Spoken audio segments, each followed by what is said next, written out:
Hunter-gatherer fitness routines were hardcore. Today's workout, outrun a predator. Tomorrow, carry a dead animal for miles. Rest day, maybe just some light foraging. No gym memberships, just the constant threat of death to keep you in shape. Let's explore how our ancestors stayed fit without a single burpee. Before we go further, please take a second to subscribe if you enjoy these sleepy history stories. It helps more than you might think. Let's dim the lights and drift back to a world where every step was survival, every bite a victory.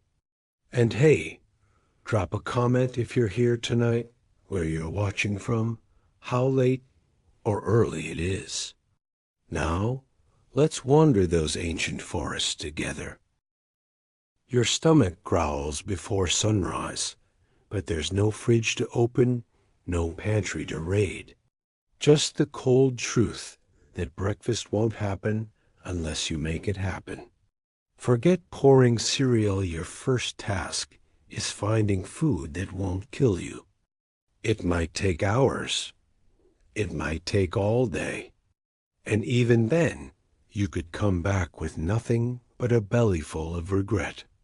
Berry patches were Russian roulette. Some fed the group for days. Others sent you into convulsions before sundown. You learned the difference by watching elders, by trial and error, by remembering which plants made your uncle clutch his stomach and scream. They knew over 100 edible plants we've forgotten existed, each with seasons, signs and secret ways to prepare them. A single misstep meant vomit or worse. The weight of an empty foraging pouch dragged harder than a full one. Every step home without food meant hungry children, sidelong looks from the group, the creeping fear that your luck had run out. You didn't just need food, you needed enough to share, because tomorrow it might be someone else saving your skin. They mapped the land like a calendar. Spring meant bitter greens near the riverbank. Summer brought nuts that had to be soaked for, days to leach out the poison. Autumn was mushrooms that looked identical to ones that liquefied your liver. Winter, pray you'd stored enough. Every plant had rules: when to pick it, how to cook it, which parts to avoid. Forgetfulness wasn't an option. Hunting wasn't. Better, you'd track a deer for miles only to lose it at the river. Or worse, wound it and spend the afternoon following blood trails that vanished into nothing. Meat spoiled fast, so a big kill meant gorging yourself sick stuffing a day's worth of calories before the maggots came. Smaller game was safer, but took more energy to catch than it gave back. Children as young as 5 foraged for grubs. And bird eggs, tiny hands perfect for reaching into crevices. Everyone contributed because everyone's hunger depended on it. The old woman who could spot edible roots by the curve of their leaves was more valuable than the strongest hunter. Knowledge was life insurance. Rainy days were the worst. Wet kindling wouldn't light. Wet clothes sapped warmth. Wet trails hid predators until they were close enough to smell your fear.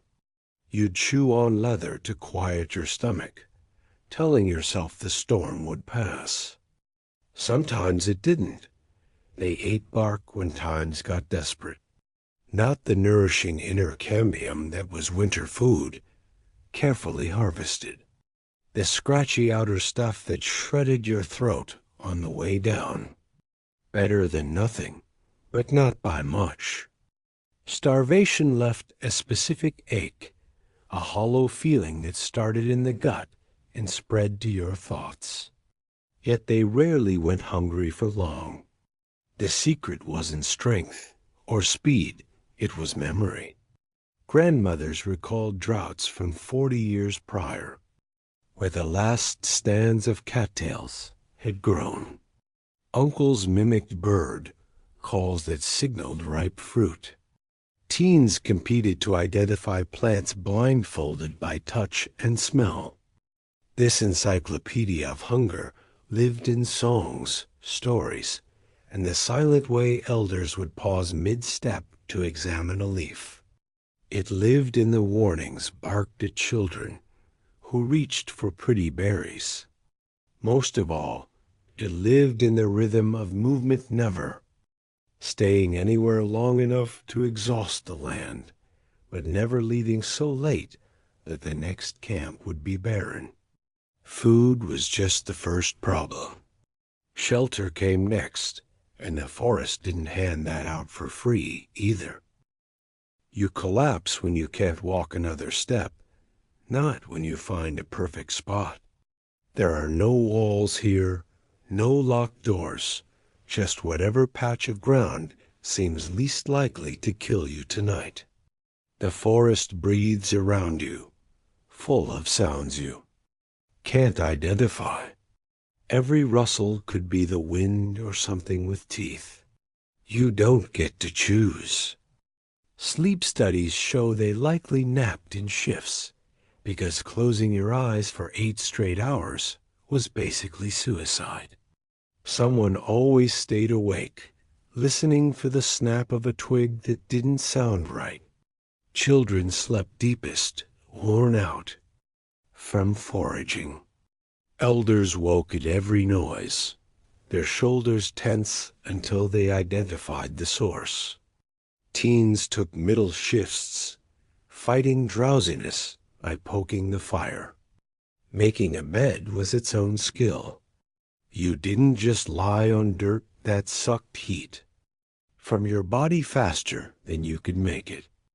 A proper nest needed leaves for cushioning, moss for insulation, pine boughs to keep dampness at bay. Get it wrong, and you'd spend the night shivering or wake up crawling with ants. Get it right, and you might actually feel rested come morning. Fire did more than cook food. It was your nightlight and security system rolled into one. Predators don't like open flames. The flickering tricks their eyes. The smoke messes with their sense of smell. Circle the group with enough burning logs, and most animals will give you a wide berth. Mostly. Sometimes you'd wake to glowing eyes just beyond the firelight, waiting for an ember to die. You learned to sleep lightly. The man who didn't stir when a branch broke usually didn't last long.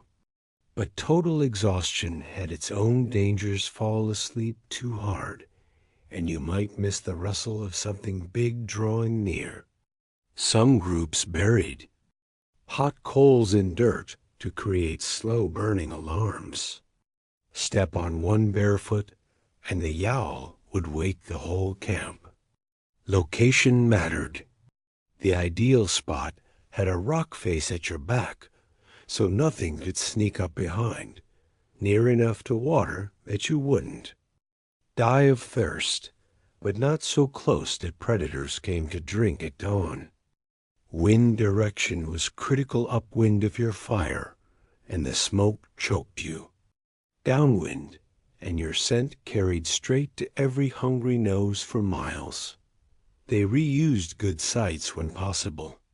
A trampled patch of grass said humans slept here before, and lived to tell about it.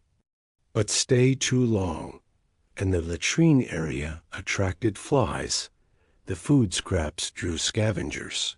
The trails you wore through the undergrowth became predator highways. 2 nights was usually safe. 3 was pushing it. Rain changed everything. A downpour killed your fire, soaked your bedding, turned paths into mud that erased tracks yours, and whatever might be following you. Wet nights meant huddling together for warmth, passing around the driest hides, taking turns sitting up to shake water off makeshift roofs of woven branches. Thunderstorms were the worst. No one slept through that chaos. Winter forced brutal choices.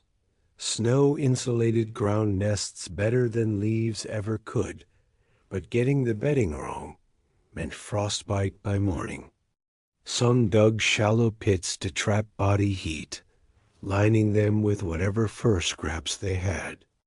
Others piled snow into walls as windbreaks, though that took calories no one could spare. A single night without fire in deep cold could be the last mistake you ever made. The dark played tricks on you.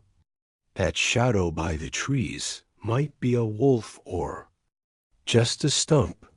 The grunt from the bushes could be a boar ready to charge, or your cousin rolling over in his sleep. You learned to tell the difference by sound alone, because getting up to check every noise meant no sleep at all. Dawn brought relief and new problems. The fire needed tending.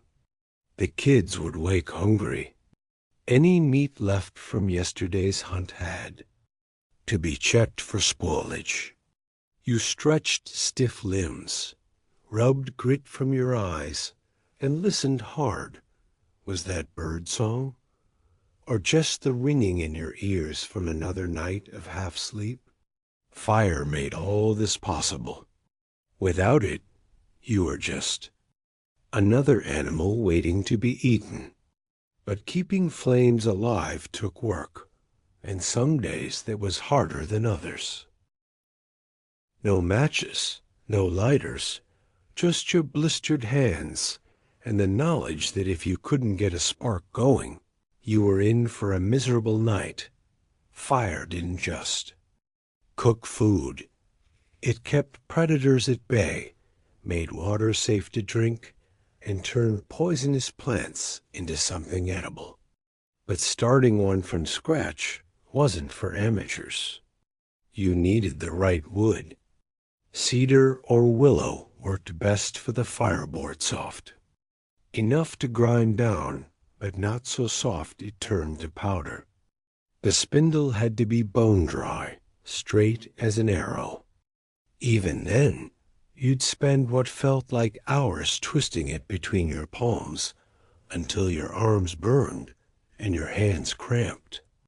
The trick was in the tender, fluffy plant fibers, dried moss, anything that would catch the faintest spark. Too damp, and you were out of luck. Too coarse, and the spark flickered out before it took hold. Bow drills changed the game. Tie a strip of leather to a bent stick, loop it around the spindle, and you could spin it faster with less effort. Still, it took practice. Too much pressure, and the spindle snapped. Too little, and you got nothing but smoke. Kids as young as 6 practiced with mock drills, rubbing sticks together just to build the calluses needed for the real thing. By 10, they could usually get an ember going if the conditions were right. Rainy days were the worst. Wet wood doesn't spark. Wet tinder smolders, but never flames. Some groups carried embers with them, hollowed-out logs lined with clay, smoldering knots of fungus that burned slow and steady. You'd cradle it like a baby, shielding it from the wind, praying. The rain didn't seep through the bark wrapping. Lose your ember on the trail, and you were back to rubbing sticks together with numb fingers. The firekeeper was someone you listened to. Maybe it was the elder who could start a blaze with damp wood, or the teenager who remembered which mushrooms burned longest. Their job never ended feeding the flames just enough to keep them alive, not so much they burned out fast. At night, they slept closest to the fire, waking every few hours to add another stick. Let it die, and the whole group would be glaring at you by morning. Backups were essential. Some groups carried chunks of iron pyrite to strike against flint. Others knew how to focus sunlight through clear quartz onto dried grass. The Mbuti in Congo used a vine that sparked when snapped. None of these were foolproof. Cloudy days meant no solar ignition. Lose your pyrite, and you are back to square. 1. Cooking fires had rules. Meat went on green sticks so they didn't burn. Roots got buried in coals to roast evenly. Fish needed a platform of wet branches so they steamed instead of charred. Get it wrong, and you wasted precious food. Some meals took hours. Acorns had to be leached in multiple changes of water before they were safe to eat, then boiled for. Even longer. No one complained about the wait. A bellyache from half-cooked food could leave you helpless when you needed to run. Fire attracted as much as it repelled. The light drew insects, which drew frogs, which drew snakes. Smoke kept mosquitoes away, but left your eyes red and stinging. Too close to the flames, and you risked burns. Too far, and the cold crept in. Everyone had a place in the circle, usually based on who contributed most to the meal. Hunters got the prime spots. Kids were shuffled to the edges, where the heat was weaker. Storage was an art. Some groups dug pits lined with stones to hold coals overnight.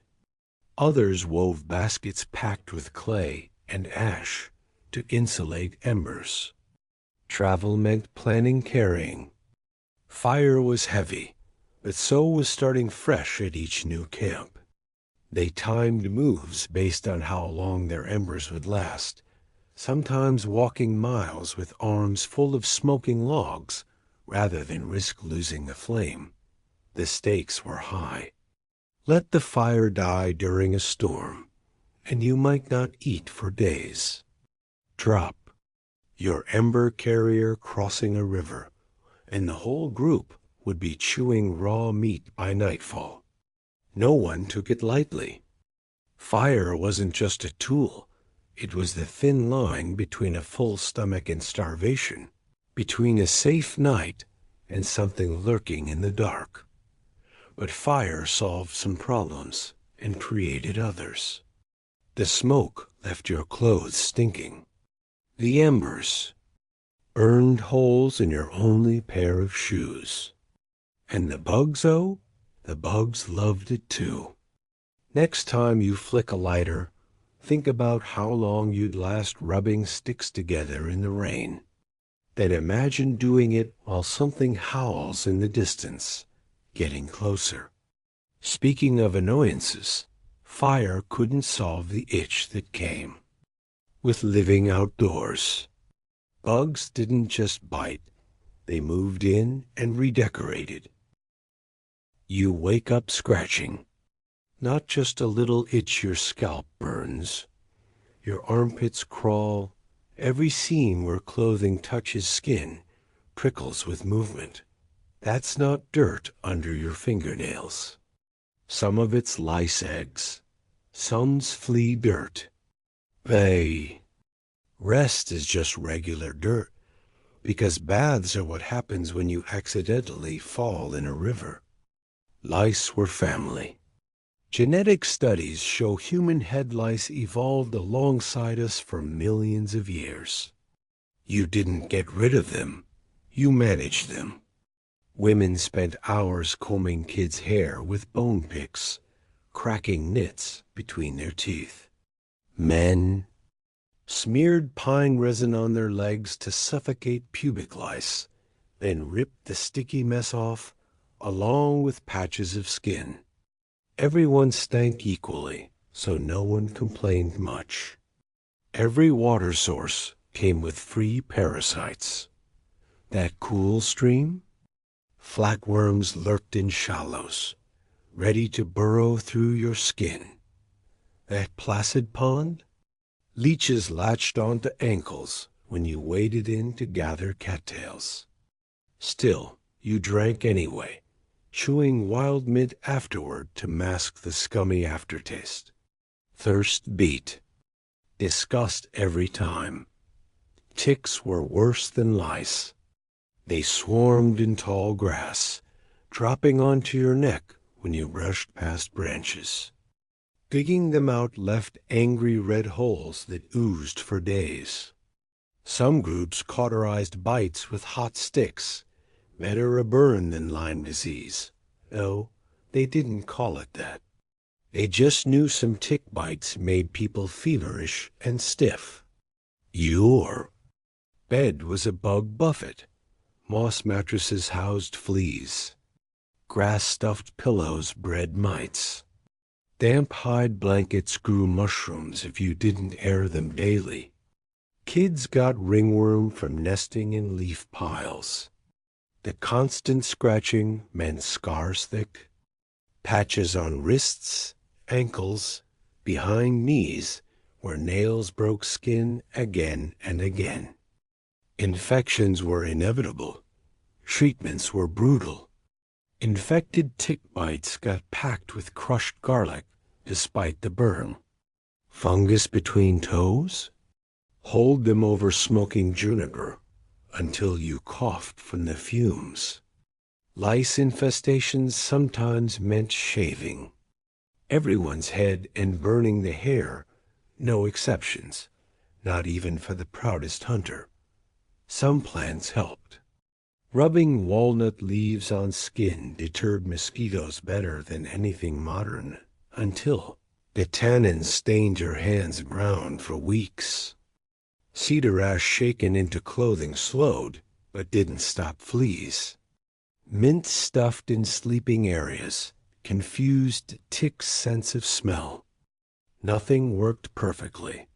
Everything itched. Clothing made it worse. Leather leggings chafed sweaty thighs.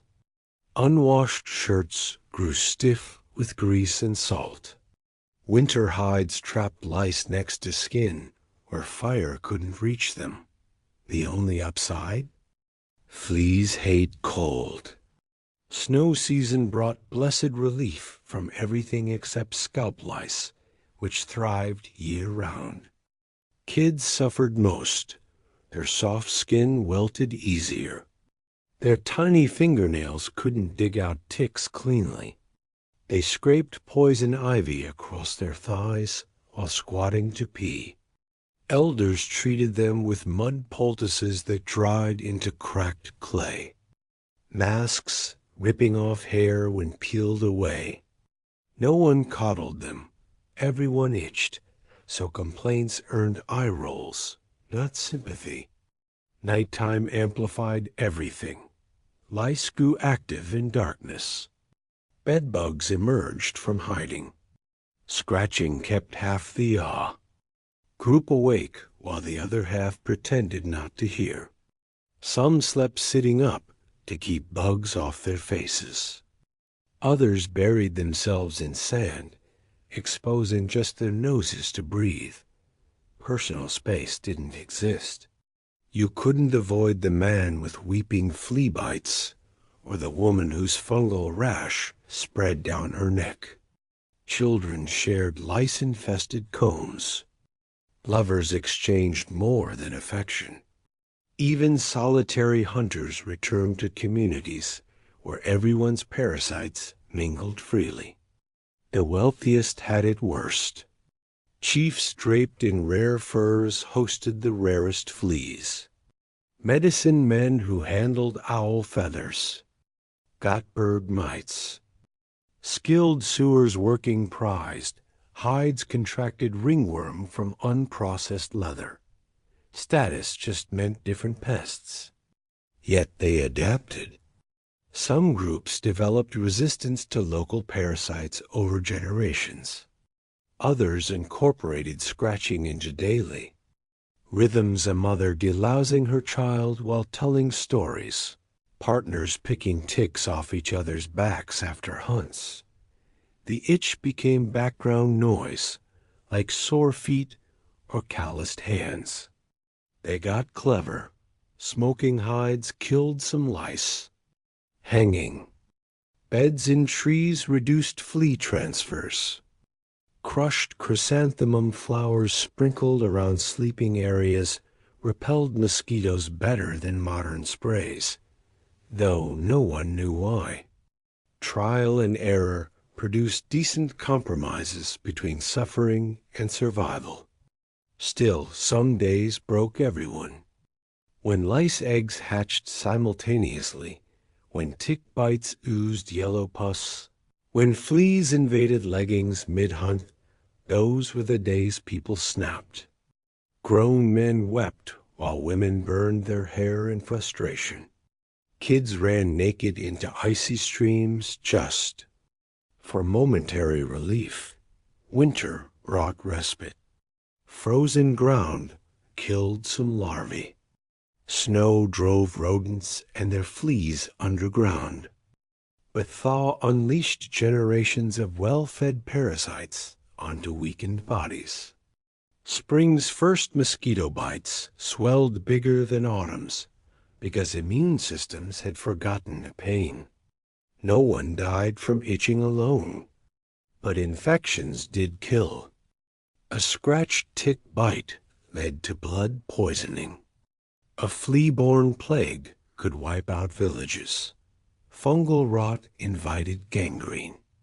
Most groups had one elder who'd survived something horrific, missing toes from a fly-blown wound, scarred eyelids from a childhood lice treatment gone wrong. The wealthy today pay dermatologists. Back then, you paid with discomfort. You learned which rashes faded on their own and which required burning with hot stones. You accepted that some itches never stopped, only lessened. Your body was never fully clean, only temporarily less filthy. But bugs were just annoyances. Real danger came from broken bones and infected wounds, the kind where no amount of scratching changed the outcome. When injury struck, you didn't worry about lice. You worried whether you'd live to itch another day. A snapped femur wasn't just painful, it was a likely death sentence. No casts, no surgery, just the grim reality that if you couldn't walk, you couldn't survive. Medicine wasn't science back then. It was guessing, praying, and hoping. The spirits favored you today. Even a shallow cut could kill if it festered. You've seen how fast food spoils in the sun? Imagine that happening inside your body. Arrow wounds got the worst treatments. Some groups poured boiling water into punctures to clean them.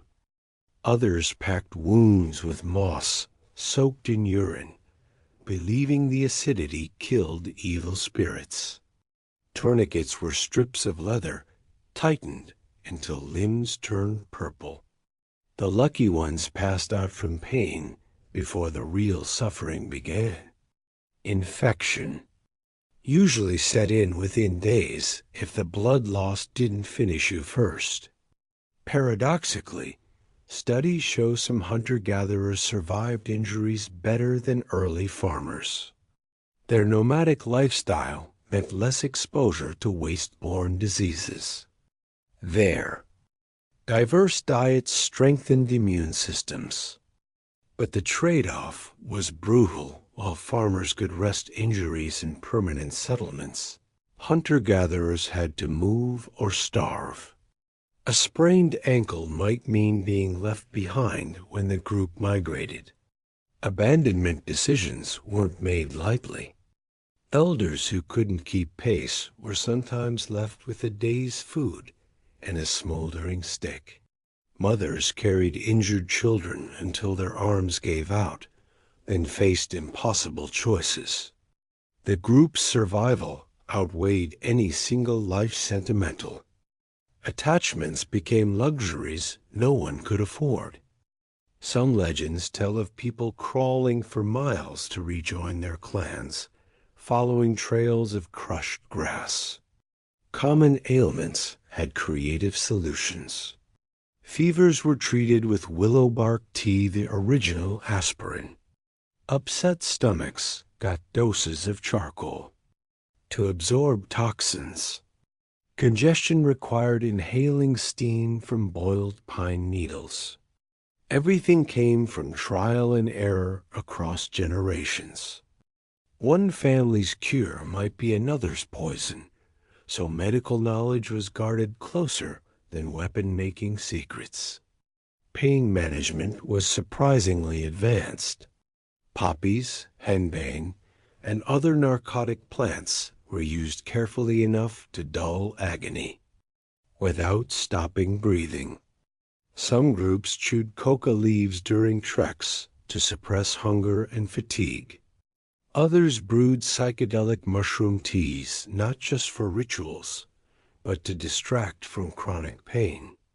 Dosages were measured by fingertip scoops, adjusted by how much the patient could tolerate. Childbirth was especially hazardous. No sterile gloves, no emergency cesareans, just whatever midwives had learned from previous deliveries.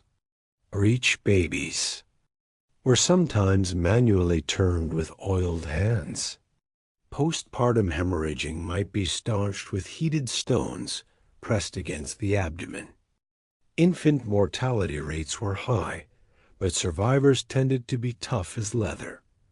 Dental problems plagued everyone. No toothbrushes meant cavities were inevitable.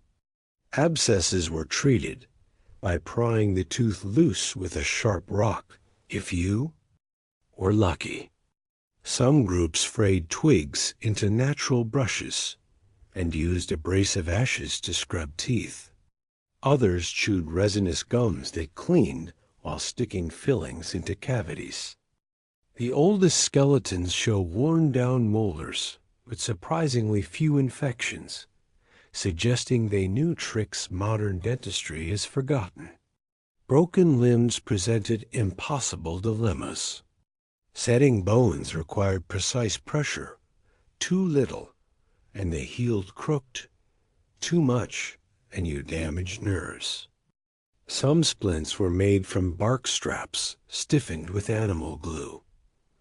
Others used rawhide that tightened as it dried. Either way, you'd spend weeks immobilized, dependent on others for food and water until the bones knitted. Many chose to limp, unaided rather than burden the group. Elders carried the worst scars, missing fingers from frostbite, twisted knees from old fractures, puckered flesh from childhood burns. Their value came from hard-won knowledge, which plants reduced swelling, which berries countered poison, which mosses made the best bandages. A skilled healer could trade medical care for food, securing their place in the tribe long after physical strength faded. Surgery was blunt but effective. Arrowheads were dug out with bone needles. Gangrenous limbs were removed with stone blades, while others held the patient down. Cauterization involved red-hot sticks pressed against wounds, the smell of burning. Flesh meant you might live another day. Patients were given hallucinogens beforehand when possible, but often they just bit down on leather straps and prayed to black out quickly. Psychological trauma went untreated. Nightmares after a bear attack? That's just common sense. Tremors from nearly drowning? Expected. Groups had rituals for grief hair-cutting ceremonies, burial chants, but no therapy for the living. You either adapted to horror or didn't survive long enough for it to matter. Some cave paintings show wounded animals alongside human figures, suggesting they processed trauma through art. Remedies varied by region. Arctic groups used seal oil as disinfectant. Tropical tribes had ant sutures. Certain species' mandibles clamped wounds shut before their bodies were snapped off. Desert dwellers prized cactus pulp for its anti-inflammatory properties. This medical diversity disappeared as civilization standardized treatments, losing localized knowledge that had worked for millennia. Health was precarious, but community wasn't. The woman who stitched your wound today might need your help tomorrow. Children learned early to gather medicinal plants, not just what to pick, but when and how. Every adult was a walking pharmacy, carrying remedies in their memory, if not their pouch. This interdependence created bonds stronger than blood. You didn't just live together, you healed together or died separately. Surprisingly, their greatest medical skill wasn't treatment, it was prevention. Reading weather patterns to avoid hypothermia, memorizing terrain to prevent falls, teaching children which snakes to fear and which to ignore. Most primitive medicine focused on not getting hurt in the first place. The true I was between your ears, centuries of collective wisdom whispering when to run, what to eat, how to survive another night. But health wasn't just physical. Mental resilience mattered too, and theirs was forged through rituals we'd consider brutal today. Coming-of-age ceremonies often involved endurance tests, handling pain without complaint, fasting until visions appeared. These weren't just traditions. They were stress inoculations, preparing minds for the harshness ahead. A boy who could sit motionless while ants bit his skin might one day ignore an arrow in his thigh during battle. The irony? Despite all this suffering, some studies suggest they experienced less chronic stress than early farmers. Maybe it was the lack of property concerns, or the certainty that each day's work directly ensured survival. Whatever the reason, their bones tell a story shorter lives. Yes, but often healthier ones right until the end. You didn't own your meal. You just had temporary custody of it until someone else got hungry. That bundle of roots you spent hours digging up, those belonged to whoever needed them most. Your sleeping spot? First come, first served every night. Privacy wasn't a concept, just something you fantasized about while listening to your aunt snore 3 feet away. The rule was simple: hoard food, lose status. Hide extra meat, and you'd wake up to glares instead of greetings. Groups developed. Brutal creativity in punishing freeloaders. The Copper Inuit made offenders sit silently while others ate in front of them. The Hadza dumped water on greedy hunters' fires. It wasn't just about fairness. One person's stash could doom everyone else when supplies ran low. Anthropologists found lower stress markers in their bones than early farmers, oddly enough. Maybe because nobody lied about having food, you either shared or got shamed. Gift economies kept things moving. That bracelet you got for helping butcher a deer? You'd better give it to the woman who fixed your spear next week. These weren't presents. They were debts with teeth. Forget reciprocity, and suddenly your firewood accidentally got left behind on migration day. Kids learned early. Gifts came with invisible strings that could strangle your reputation if ignored. Conflict resolution was public theater. The Inuit turned arguments into rap battles, disputing parties, composed insult songs, and whoever got more laughs won. A Kung San forced fighters to hold hands until they calmed down. These rituals weren't touchy-feely. They prevented blood feuds in groups too small to afford losing members. Every adult knew keeping peace meant keeping alive. Tools circulated like library books. Your best knife might spend months with the group's best hunter before circling. Back, weapons had histories. This spear took down 2 boars. Then old Luca dropped it in a ravine. No signatures or receipts, just collective memory sharp as the blades themselves. Lose someone else's gear, and you worked off the dead skinning carcasses nobody wanted to touch. Space was negotiated constantly.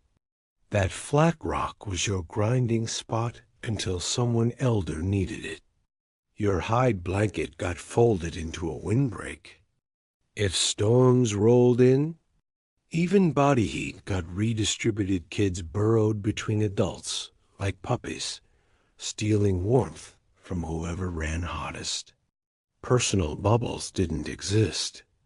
You knew whose breath stank of rotten meat, who scratched their lice obsessively at dusk, who whimpered in their sleep after bad hunts. Silent communication kept tensions manageable. A pointed stare meant stop hogging hearth space. A turned back signaled disapproval without words. Children mimicked these cues instinctively. Even toddlers' new fists made the whole group nervous. The real social genius was in what didn't get said. Subtle shifts in body language prevented countless blow-ups. Leadership was fluid. The best tracker led hunts, but deferred to the plant expert when foraging. The woman who organized moving. Camp didn't control food distribution. Power fractured across skill sets, so nobody held too much influence. Would-be chiefs got mocked into humility. The moody teased arrogant men until they slunk back to equality. It wasn't democracy. It was survival math. Too much hierarchy splintered groups that needed unity. Shaming worked better than violence. The Awa of Brazil sang mocking songs about bad hunters. The Batek in Malaysia forgot to invite lazy members on foraging trips. Physical punishment risked injury to needed workers, but social consequences stung longer. A hunter who kept. Missing shots might find himself eating last for months, not by decree, just through unspoken group consensus. Survival required constant compromise. Your aching feet begged to stop, but the pregnant woman needed rest more. You hated liver, but refusing protein was selfish. Discomfort became currency enduring minor annoyances, bought goodwill for when you needed favors later. Kids watched this barter system closely, learning that patience with a crying baby might earn extra berries at dinner. Migration days tested everything. The weak slowed progress. The strong resented carrying loads. Arguments flared over which route to take. Yet somehow, through gestures and grudging cooperation, decisions got made. Maybe they followed the elder who recalled a spring near the northern cliffs. Perhaps they trusted the teenager who spotted vultures circling likely carrion. Whatever the method, movement meant survival, and survival meant temporary truces. The true genius was in elasticity. Groups could absorb strangers if they contributed, eject troublemakers without violence, reform after disputes. Rules bent when needed during famines. Even known thieves got fed. When a mother died, her child found milk at multiple breasts. This wasn't kindness. It was recognizing that today's giver became tomorrow's beggar in unpredictable environments. Yet nature didn't care about their social contracts. A failed hunt could unravel months of careful diplomacy when hungry mouths outnumbered shares. Droughts turned petty grudges into survival calculations. The real test wasn't daily harmony. It was whether their systems held when the land stopped providing. Cooperation fed them, but navigation saved them. Getting lost wasn't just inconvenient, was fatal. Next time you check Google Maps, consider doing it with a stomach full of half-rotted berries and predators, tracking your exhaustion. One wrong turn and you're dead. Not metaphorically, actually. Bones bleached white in the sun dead. Trails didn't come with signposts. That faint deer path might lead to water, or straight off a cliff. Landmarks changed without notice. Landslide could erase your reference points overnight. A flood might redraw entire valleys while you slept. You navigated a world that refused to stay put. Their spatial memory put modern humans to shame. Studies show hunter-gatherers could recall thousands of plant locations across hundreds of square miles. The Hadza in Tanzania still do this today. They'll point to a specific baobab tree 20 miles away and list every edible root within 50 yards of it. Kids learned by playing Spot the Landmark games where elders hid pebbles representing water sources across miniature landscapes. Fail these tests, and you didn't get to join adult foraging trips until you could prove you wouldn't get everyone killed. Weather was the ultimate betrayer. Fog could swallow familiar rock formations whole. Snow disguised safe routes as deadly drop-offs. Even wind direction mattered. Veering off course by a few degrees in a storm meant walking circles until dehydration set in.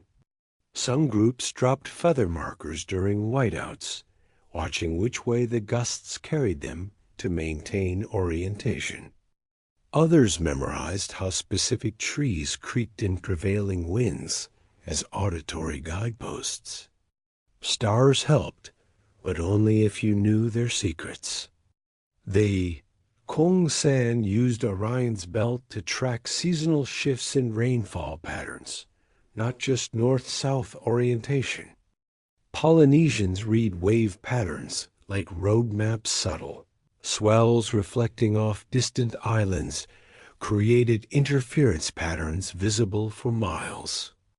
Landlocked tribes had their own tricks, following ant trails to water, noting which moss grew thickest on tree trunks, usually the north side, but not always. Every environment demanded unique solutions. Songs encoded survival data. Aboriginal. Songlines could guide someone across 300 miles of desert by describing terrain features in rhythmic verses. A single melody might contain the location of 7 waterholes, 2 ochre deposits, and a canyon where eagles nested, meaning updrafts for spotting distant smoke signals. These weren't just mnemonics, they were copyright-protected knowledge. Families guarded their root songs as fiercely as weapon designs. Children's games reinforced navigation skills. Inuit kids played Blizzard by being spun until dizzy, then told to point toward a hidden object using only body awareness. Amazonian tribes had teens track mock wounded animals through jungle brush using broken twigs as clues. Failure meant public teasing, the kind that burned worse than any physical punishment. By puberty, most could retrace steps from any point within their territory blindfolded. Elders were living maps. Their stories didn't just entertain, they preserved generations of spatial data. That tale about the trickster god might secretly describe a roundabout route to avoid quicksand. The legend of a rock formation could encode the best season to harvest nearby tubers. Some anthropologists believe these oral traditions maintain 95% accuracy across centuries, outperforming modern cartography for certain terrains. Migration forced constant recalibration. A route that worked last summer might now be a bear's. Then, floods created new shortcuts while burying old ones under silt. Groups developed protocols, scouts walked ahead testing ground stability. Others left deliberate scratches on trees to mark safe passages. Still, accidents happened.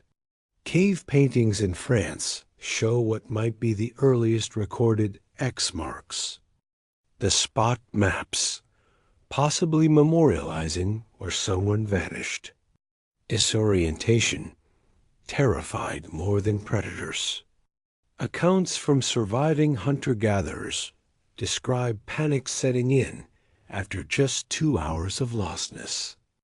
The body knows heart rates spike, sweat turns acidic, muscles weaken prematurely. Some groups carried panic seeds, tiny narcotic plants to chew when hopelessly lost. Not to find home, but to die peacefully instead of running in terror. Until collapse. Technology existed, just not the kind you'd expect. The Chumash in California carved notched sticks tracking lunar cycles and tide patterns. Siberian shamans used reindeer antlers as protractors to calculate snowdrift angles. Even simple tools like weighted strings helped measure river depths before crossing. These weren't primitive. They were perfectly adapted solutions. That required 0 batteries. Sacred sites doubled as navigational anchors. A painted boulder might mark the exact center of a tribe's territory, with stories describing radial routes outward. Burial grounds often sat at high vantage points, convenient for scouting, spiritually protected from disturbance. Violating these taboos wasn't just blasphemy. It risked erasing critical mental map coordinates. Animal behavior provided real-time updates. Vultures circling didn't just mean carrion. They indicated how far the kill was based on apparent size. Squirrels chattering at specific volumes signaled approaching storms. Even insects helped. Certain beetles only crawled up trees when groundwater was within 200 paces. Nature's dashboard was constantly broadcasting if you knew how to listen. The ultimate test came during pursuit. Wounding an animal meant following blood trails across featureless plains. Hunters memorized how droplets splattered high arcs meant the beast was running. Low drips signaled exhaustion. Some could distinguish between venous and arterial blood by taste to estimate time until collapse. Get it wrong, and you'd stalk. An unhurt animal for days while your family starved. Death shadows lingered in places. That copse of stunted trees? Lightning killed 3 people there last monsoon season. The shallow cave? A elder got trapped in a rock slide. These spots became Oral do not enter signs, more effective than any fence. Groups might alter migration routes for generations after a single tragedy, weaving new stories to explain the detours. Modern navigation atrophies without practice. London taxi drivers famously have enlarged hippocampi from memorizing streets then. Lose the advantage after retirement. Hunter-gatherers maintained their skills lifelong because forgetting meant death. The last fully nomadic sentinelese likely still possess this uncanny orienteering, while the rest of us get lost leaving shopping. Malls. Yet some places called them back. Certain springs, caves, and groves held power beyond waypoints. They were living chapters in an ongoing story. Movement was constant, but meaning accumulated in specific coordinates. The forest wasn't just terrain to cross. It was a manuscript they'd been reading and rewriting for millennia. That gnarled oak wasn't just a tree. It was your grandmother's spirit watching over the valley. The spring bubbling from those rocks didn't just quench thirst. It whispered messages from the underworld. Hunter-gatherers didn't see resources. They saw relationships. Break the rules with these places, and the consequences weren't just social. They were supernatural. Take honey trees. Some groups wouldn't harvest without first leaving offerings. A bit of meat, a strand of hair. They sang to the bees as they worked, apologizing for taking what wasn't theirs. Skip these steps, and next season the hive would be empty or worse full of angry spirits disguised as wasps. These weren't cute traditions. They were survival. Protocols disguised as rituals. The penalties for disrespect were brutally practical. That time someone carved their initials into the sacred boulder? 3 straight years of poor hunts followed. Coincidence? Maybe. But when the shaman traced every misfortune back to that one act of vandalism, nobody risked testing the theory again. Taboos functioned like invisible fences stay on the right side, and the land kept providing. Research shows these. Sacred zones accidentally preserved ecosystems. That grove where no one could cut living wood became a nursery for young saplings. The lake where fishing required elaborate prayers stayed stocked while others got overfished. Spirits didn't care about sustainability charts. They just demanded respect, which happened to keep resources renewable. Some rules made no sense. Until they did. The tribe that refused to hunt near certain rock formations? Turns out those were landslide zones. The people who avoided eating mushrooms near waterfalls? Later tests showed high toxicity in those specific microclimates. What looked like superstition often encoded generations of observational science. Children learned through terrifying stories. The tale about the boy who mocked the river spirit? He drowned next flood season. The girl who picked forbidden flowers? Her hands rotted off. These weren't just morality plays. They were hazard warnings with teeth. Kids didn't just memorize edible plants. They internalized which patches were spiritually off-limits. Sacred sites anchored migrations. That oddly shaped mountain wasn't just a landmark. It marked where the creator god once slept. The twisted oak at the valley's mouth was where ancestors first emerged from the earth. These stories turned geography into genealogy, making roots unforgettable by tying them to the divine. lose the tailies, and you lost your way home. Healing happened at power spots. The hot spring where warriors soaked battle wounds. Also a volcanic vent leaching minerals that actually helped tissue regeneration. The cave where feverish children were taken. Its constant temperature and humidity eased respiratory distress. Place and treatment were inseparable. You couldn't get better without the right spiritual context. Some rituals walked the line between medicine and magic. The healer who chewed certain roots before spitting them on wounds. Saliva enzymes really did fight infection. The dances to summon rain during drought, coincidentally timed with seasonal weather shifts. Effectiveness didn't require understanding, just adherence to forms that somehow kept working. Death sites became libraries. Where someone fell in battle, future hunters left arrowheads as tribute, and also to mark dangerous terrain. Burial. Cairns doubled as trail markers, their stones sometimes rearranged to signal water sources or predator sightings. The dead literally pointed the way for the living. Elders decoded subtle signs. That patch of mushrooms growing in a perfect circle, portal to the spirit world, and also a sure sign of underground water.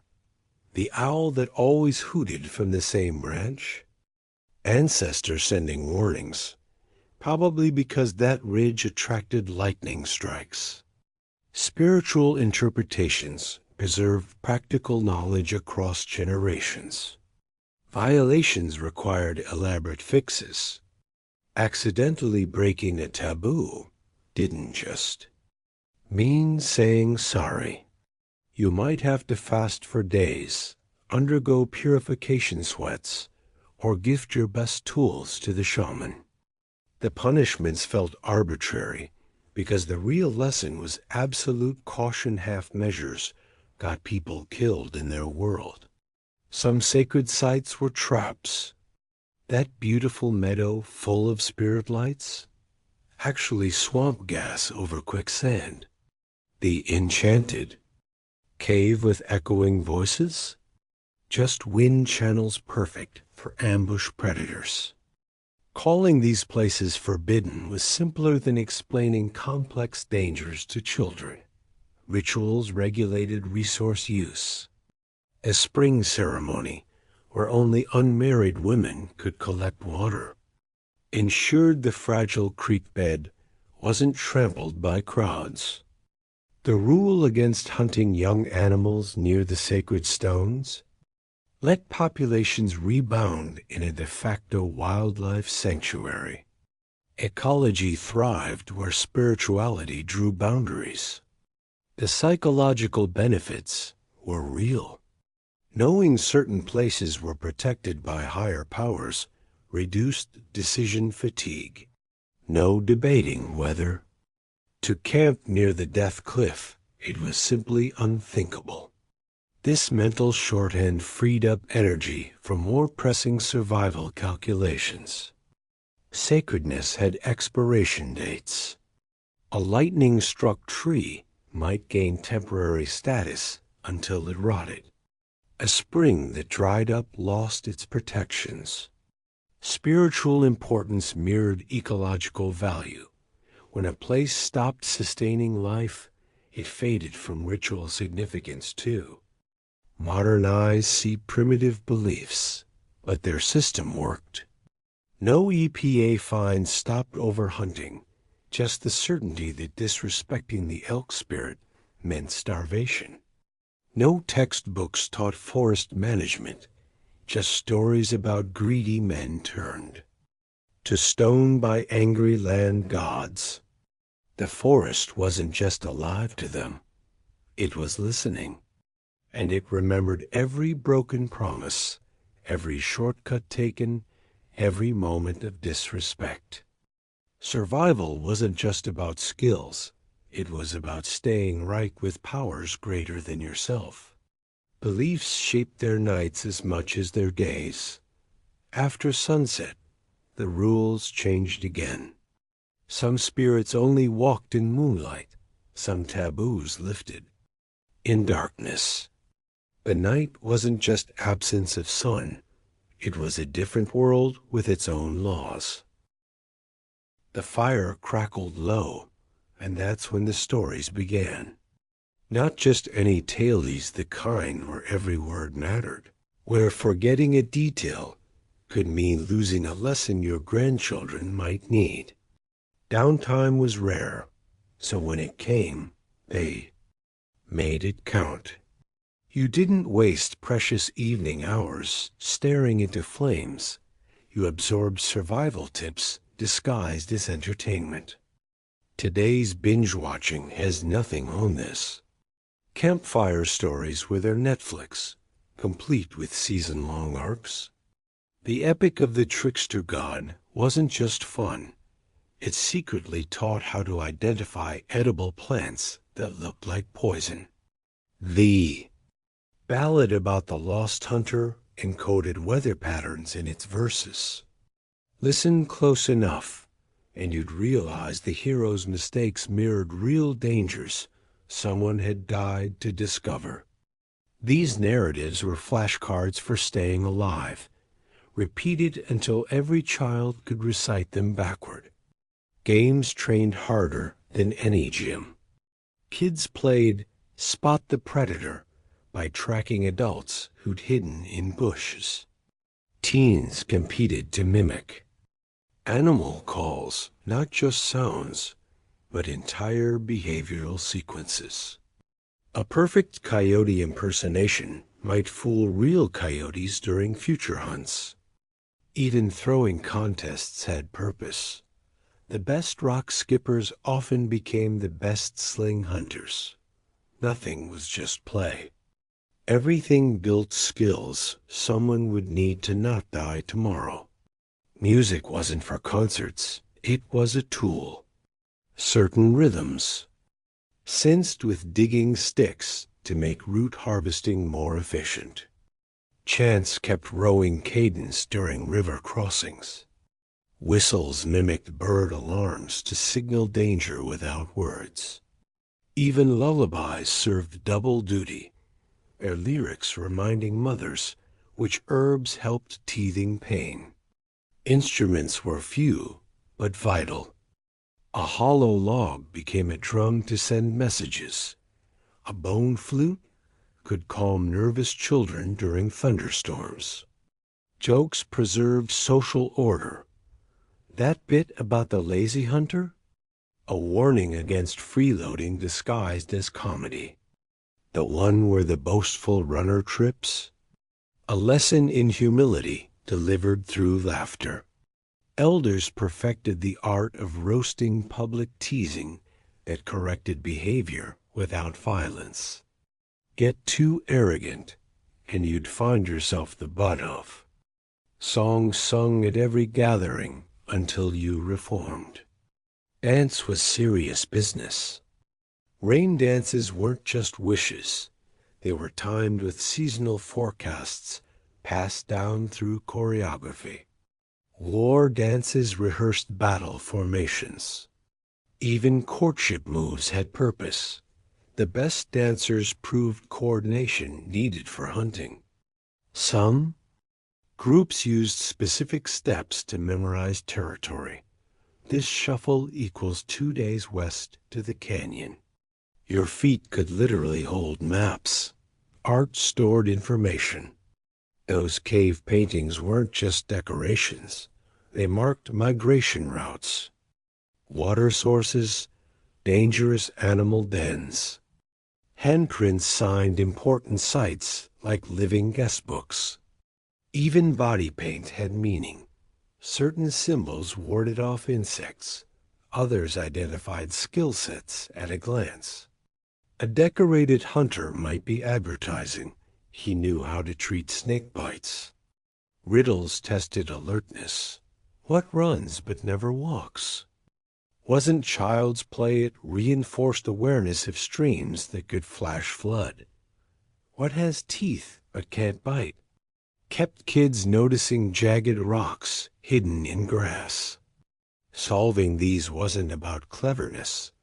It was about honing observational skills that prevented accidents.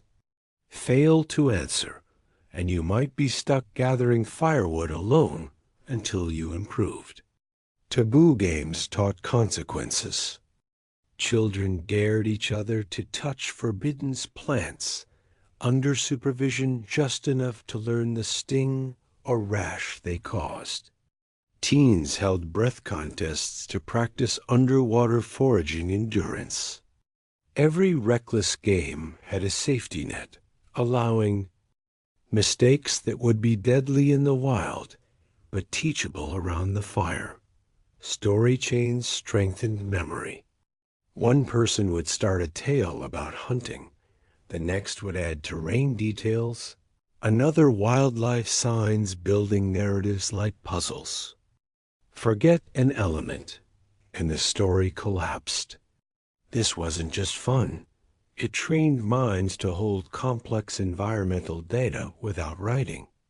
Some groups could collectively reconstruct entire hunting grounds from these layered tales. Silence held its own lessons. The best listeners caught nuances, how a storyteller's pause signaled dangerous terrain ahead, or how a changed voice marked poisonous berries. Even laughter patterns conveyed unspoken rules. Certain chuckles approved behavior, others shamed. You learned when to speak and when to absorb, because survival often meant knowing without being told. Relay games mimicked crisis responses. Kids would pass imaginary tools along lines, simulating injury scenarios where someone had to fetch medicine blindfolded. Teens reenacted emergency hunts with strict time limits. These drills looked like play, but conditioned reflexive teamwork how to form human chains across rivers, distribute tasks during fires, redistribute weight if someone broke a leg. Toys were training tools. Tiny spears taught grip strength. Dolls made of knotted grass demonstrated baby-carrying techniques. Even the equivalent of ancient action figures, carved animals, helped trackers learn paw prints and gaits. Parents didn't just give toys. They modeled their use, then stepped back as children incorporated them into survival scenarios only half understood. Folk sayings condensed wisdom. A full belly forgets, warned against complacency after meals. A calm mouth starves, justified calculated risks. These weren't proverbs, they were mnemonics for complex situations where overthinking could be fatal. Children recited them during games until the words became instincts, bypassing hesitation when quick decisions mattered. Humor diffused tensions. That time someone tripped into the latrine area, retold for years as a cautionary comedy. The hunter who mistook a log for a bear, eternal teasing material. Laughter turned potential grudges into bonding moments because, in groups this small, you couldn't afford simmering conflicts. Comic relief wasn't optional. It was social glue. Nightfall didn't end the lessons. As fires burned low, whispers carried last reminders. Which stars signaled dawn? How to? Position bodies for warmth. Which watch shifts came next? Even sleep had rules. Dreams were discussed at breakfast for hidden meanings about weather or game movements. Rest wasn't rest unless it made you sharper tomorrow. Children absorbed this like breathing. By 5, they could distinguish 10. bird calls. By 8, they'd acted out entire hunts with sticks. By 12, their gains blurred into real contributions, finding edible fungi adults missed, spotting distant smoke signals. Play wasn't preparation for life. It was life just with training wheels. The difference between then and now? Their entertainment didn't just kill time. It bought time extra years, extra generations, extra chances to outwit a world that didn't care if they survived. Laughter around that fire wasn't escapism. It was defiance. And children didn't just play. They practiced survival under another name. By age 5, you were already doing useful work. Not pretend chores, actual survival tasks with real consequences. Childhood ended when you could walk steadily, not at some arbitrary birthday. Those toddler years weren't spent coddled in safety. They were crash courses in not dying before puberty. Miniature tools made the transition seamless. Tiny spears with blunted tips for practicing throws. Small digging sticks for uprooting edible roots. Even scaled-down baskets for hauling kindling. These weren't toys. They were training devices. Left lying around like modern kids' tablets, except dropping one meant a scolding that stung for days. Archaeologists find these artifacts everywhere, proof that childhood was more apprenticeship than innocence. Play copied adult work with frightening accuracy. Hide and seek meant staying motionless like prey, evading predators. Tag involved dodging like you would a charging boar. Even make-believe games involved skinning imaginary rabbits or pretending to divine water sources.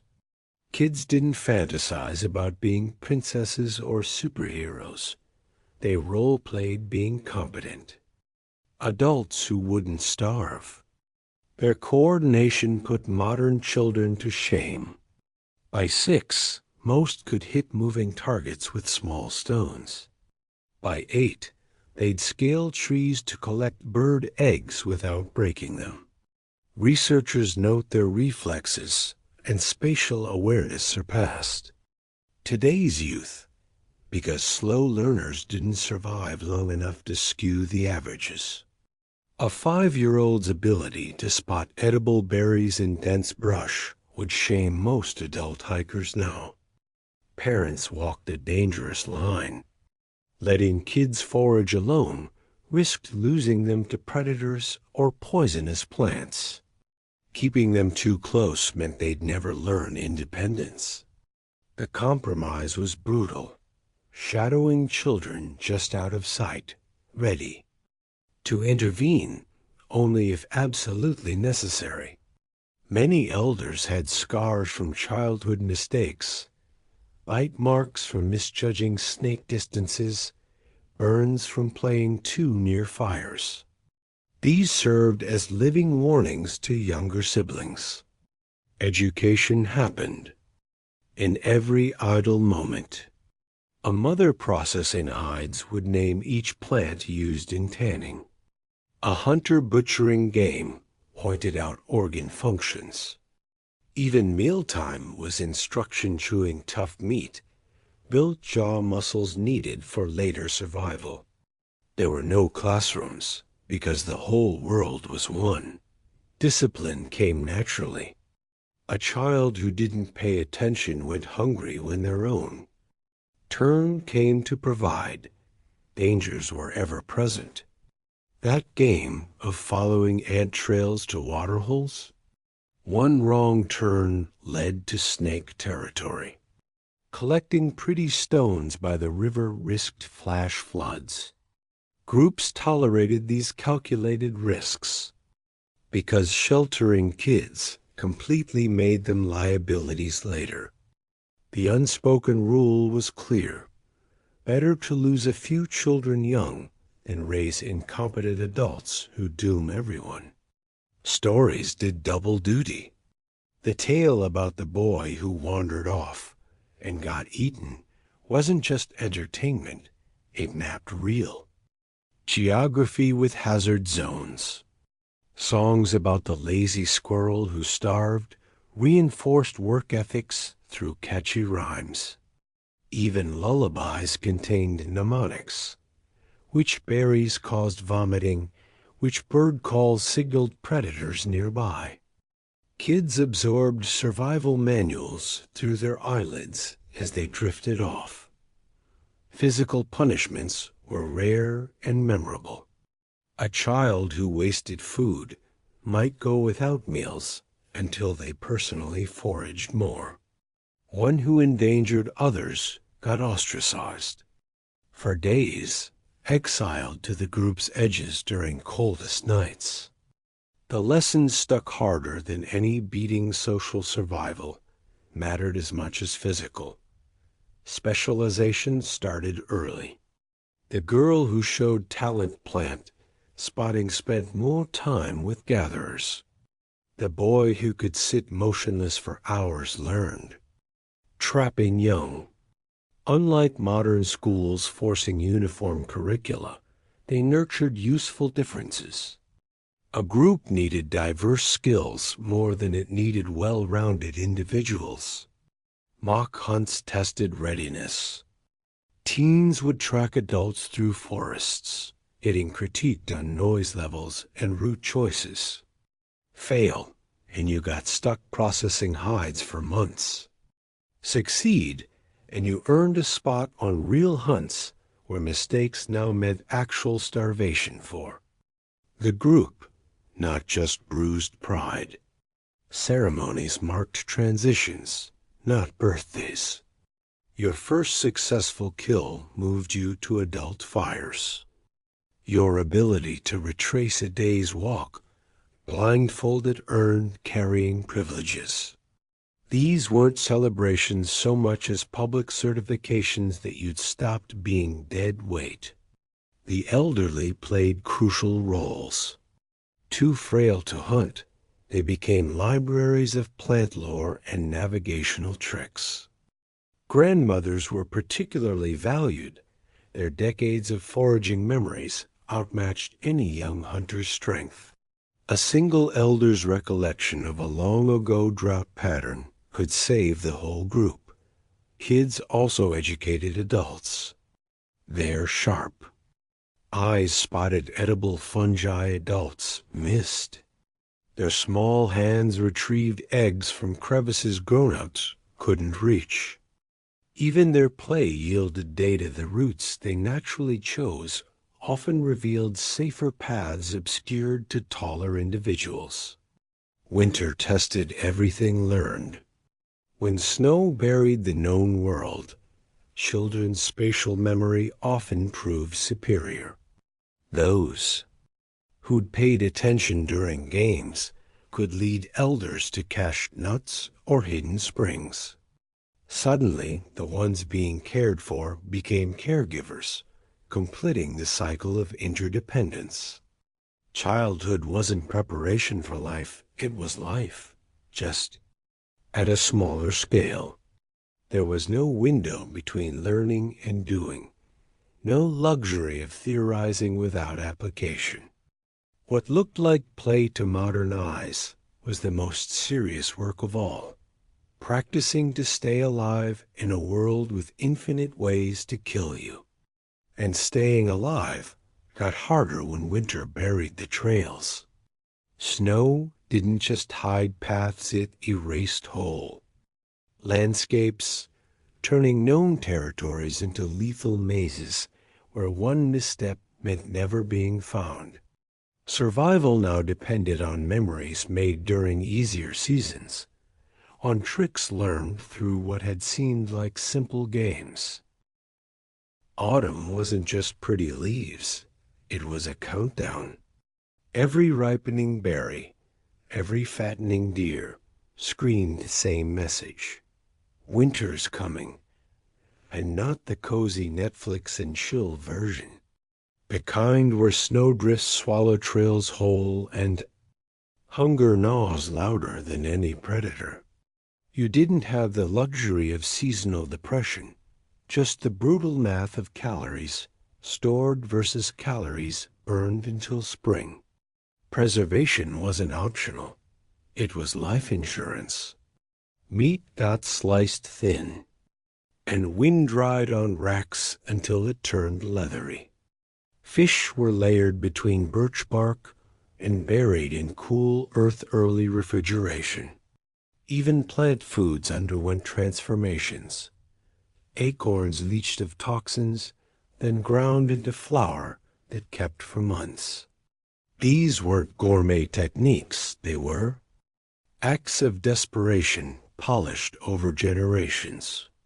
One bad drying session could mean empty bellies in February. The first snow changed everything. That creek you drank from yesterday? Now a solid block of ice requiring precious calories to chop through. Familiar landmarks vanished under uniform whiteness. Nights stretched so long they blurred together. Cold wasn't just uncomfortable. It slowed your thinking, made fingers fumble crucial tasks, turned minor cuts into gangrenous threats.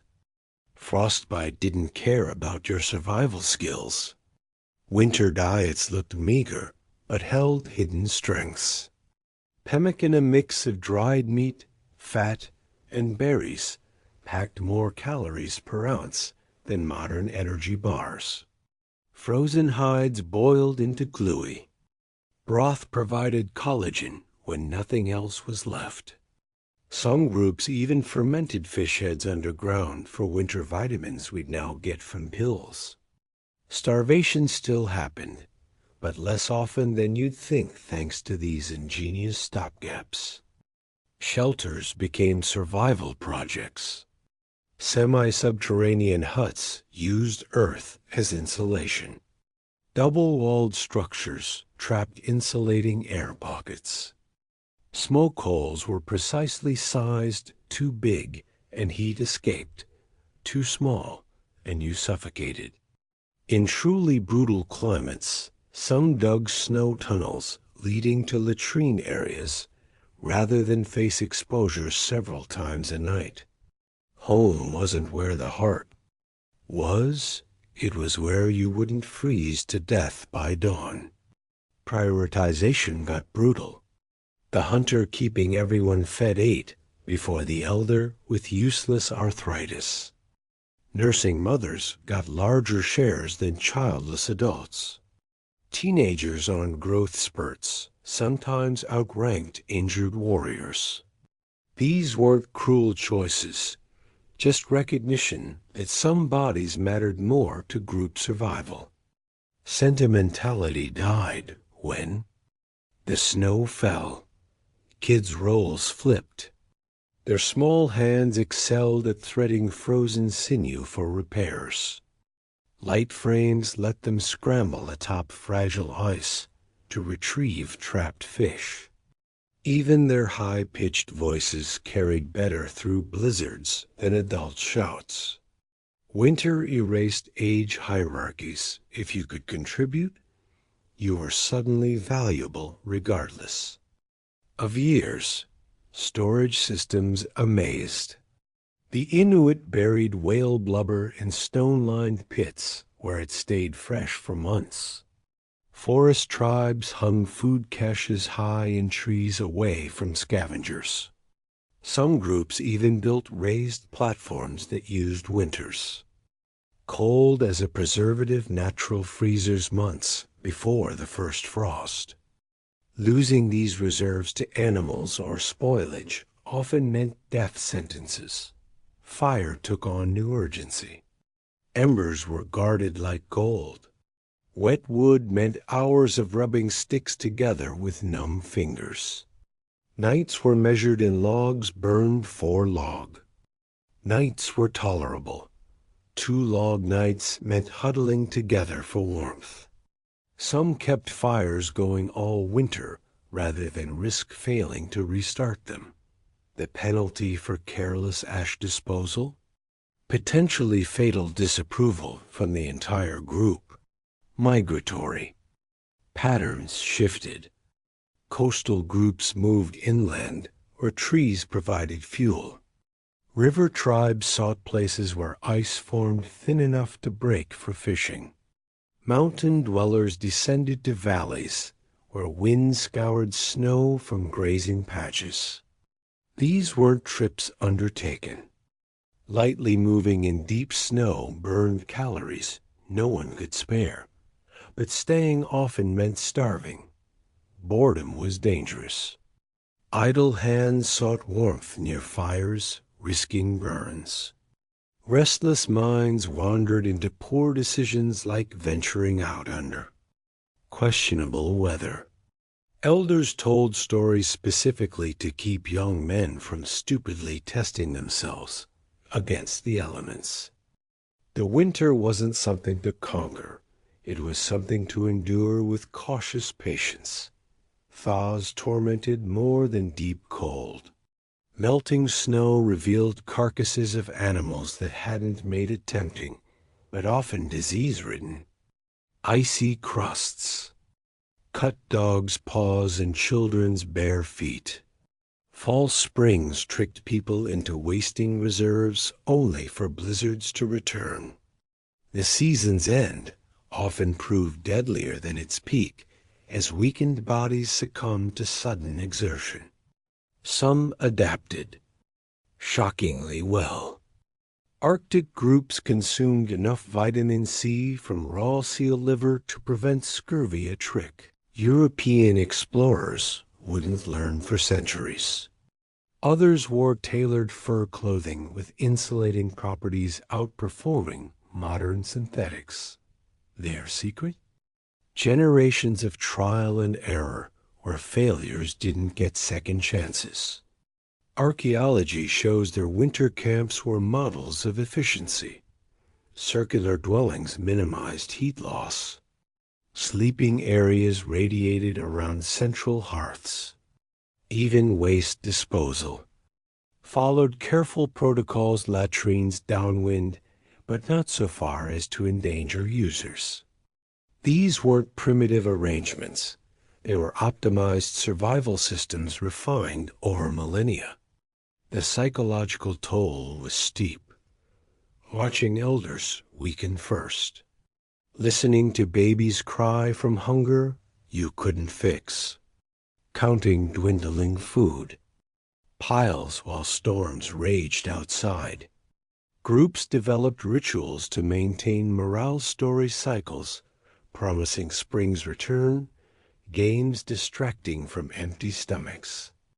Laughter wasn't frivolous. It burned fewer calories than weeping. Survivors emerged thinner but wiser. Children who'd endured became adults who respected seasons. Knowledge of which plants sprouted first guided spring migrations. Memories of hunger motivated summer over-preparation. Winter wasn't just an obstacle. It was the strictest teacher, weeding out careless techniques through merciless examinations. What we've lost is their resilience. Not just physical toughness, but the mental calculus that balanced present sacrifice against future survival. Modern people stockpile toilet paper during crises. They mastered preserving nutrition without electricity. We complain about heating bills. They rebuilt shelters monthly from whatever the land provided. Seasonal extremes didn't just challenge them. They shaped entire worldviews. Time wasn't linear, but cyclical. Generosity wasn't virtue, but necessity. Planning stretched years ahead because short-sightedness meant extinction. Winter wasn't an enemy to defeat, but a rhythm to heed, a force that tempered as much as it terrified. And when the snows finally receded, new threats emerged. Predators also woke up hungry, eager to reclaim hunting grounds humans had occupied unchallenged for months. The melted world wasn't safe, just differently dangerous.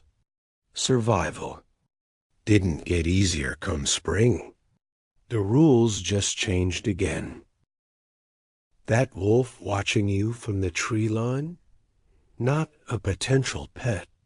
It's sizing you up as competition or possibly dinner. Big predators didn't avoid humans back then. They saw us the way we see a slow-moving deer. Vulnerable and potentially tasty.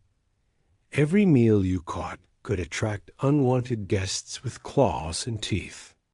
That successful hunt wasn't over when the animal dropped. It was just the start of a new set of problems. Carcasses were predator magnets. Leave meat unattended while butchering, and you turn around to find a bear already claiming it. Some groups learned to process kills quickly and move camp immediately after. Others deliberately left scraps. At a safe distance, better to sacrifice some meat than have a hungry predator follow the smell back to your sleeping area. Even fish guts required careful disposal.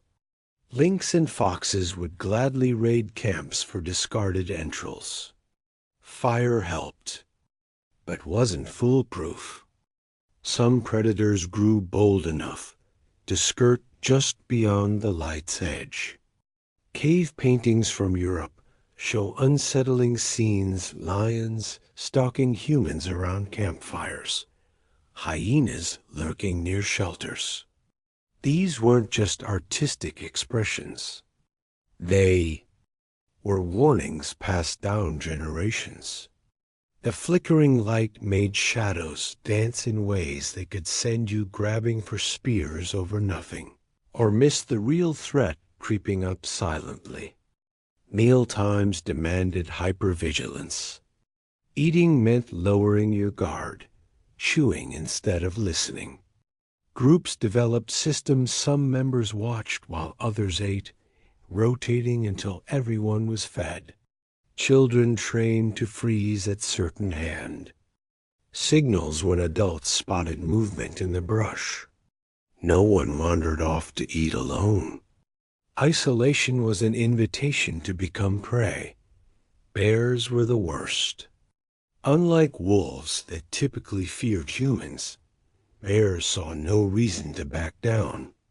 An old Inuit tale describes a polar bear dragging a sleeping man from his tent by the foot. Archaeological sites show evidence of frequent bear conflicts, healed bite marks on bones, cave dwellings with defensive barricades. Some groups treated bears with ritual respect, believing insulting their spirits invited attacks. Others preemptively hunted them each spring when they emerged weak from hibernation. Oddly enough, some predators became tacit neighbors. Wolves that realized humans would leave scraps might keep their distance without fleeing entirely. Big cats occasionally ignored humans that didn't threaten their cubs. This wasn't friendship. It was cautious mutual avoidance honed over generations.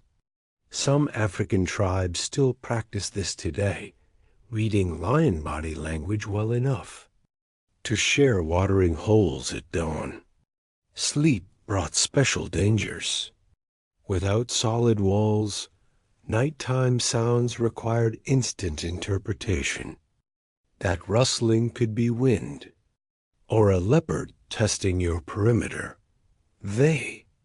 Kong San slept with burning branches at their feet. Big cats dislike walking over smoldering embers. Others hung food in trees and slept directly beneath. The slightest tug on the ropes would wake the whole group.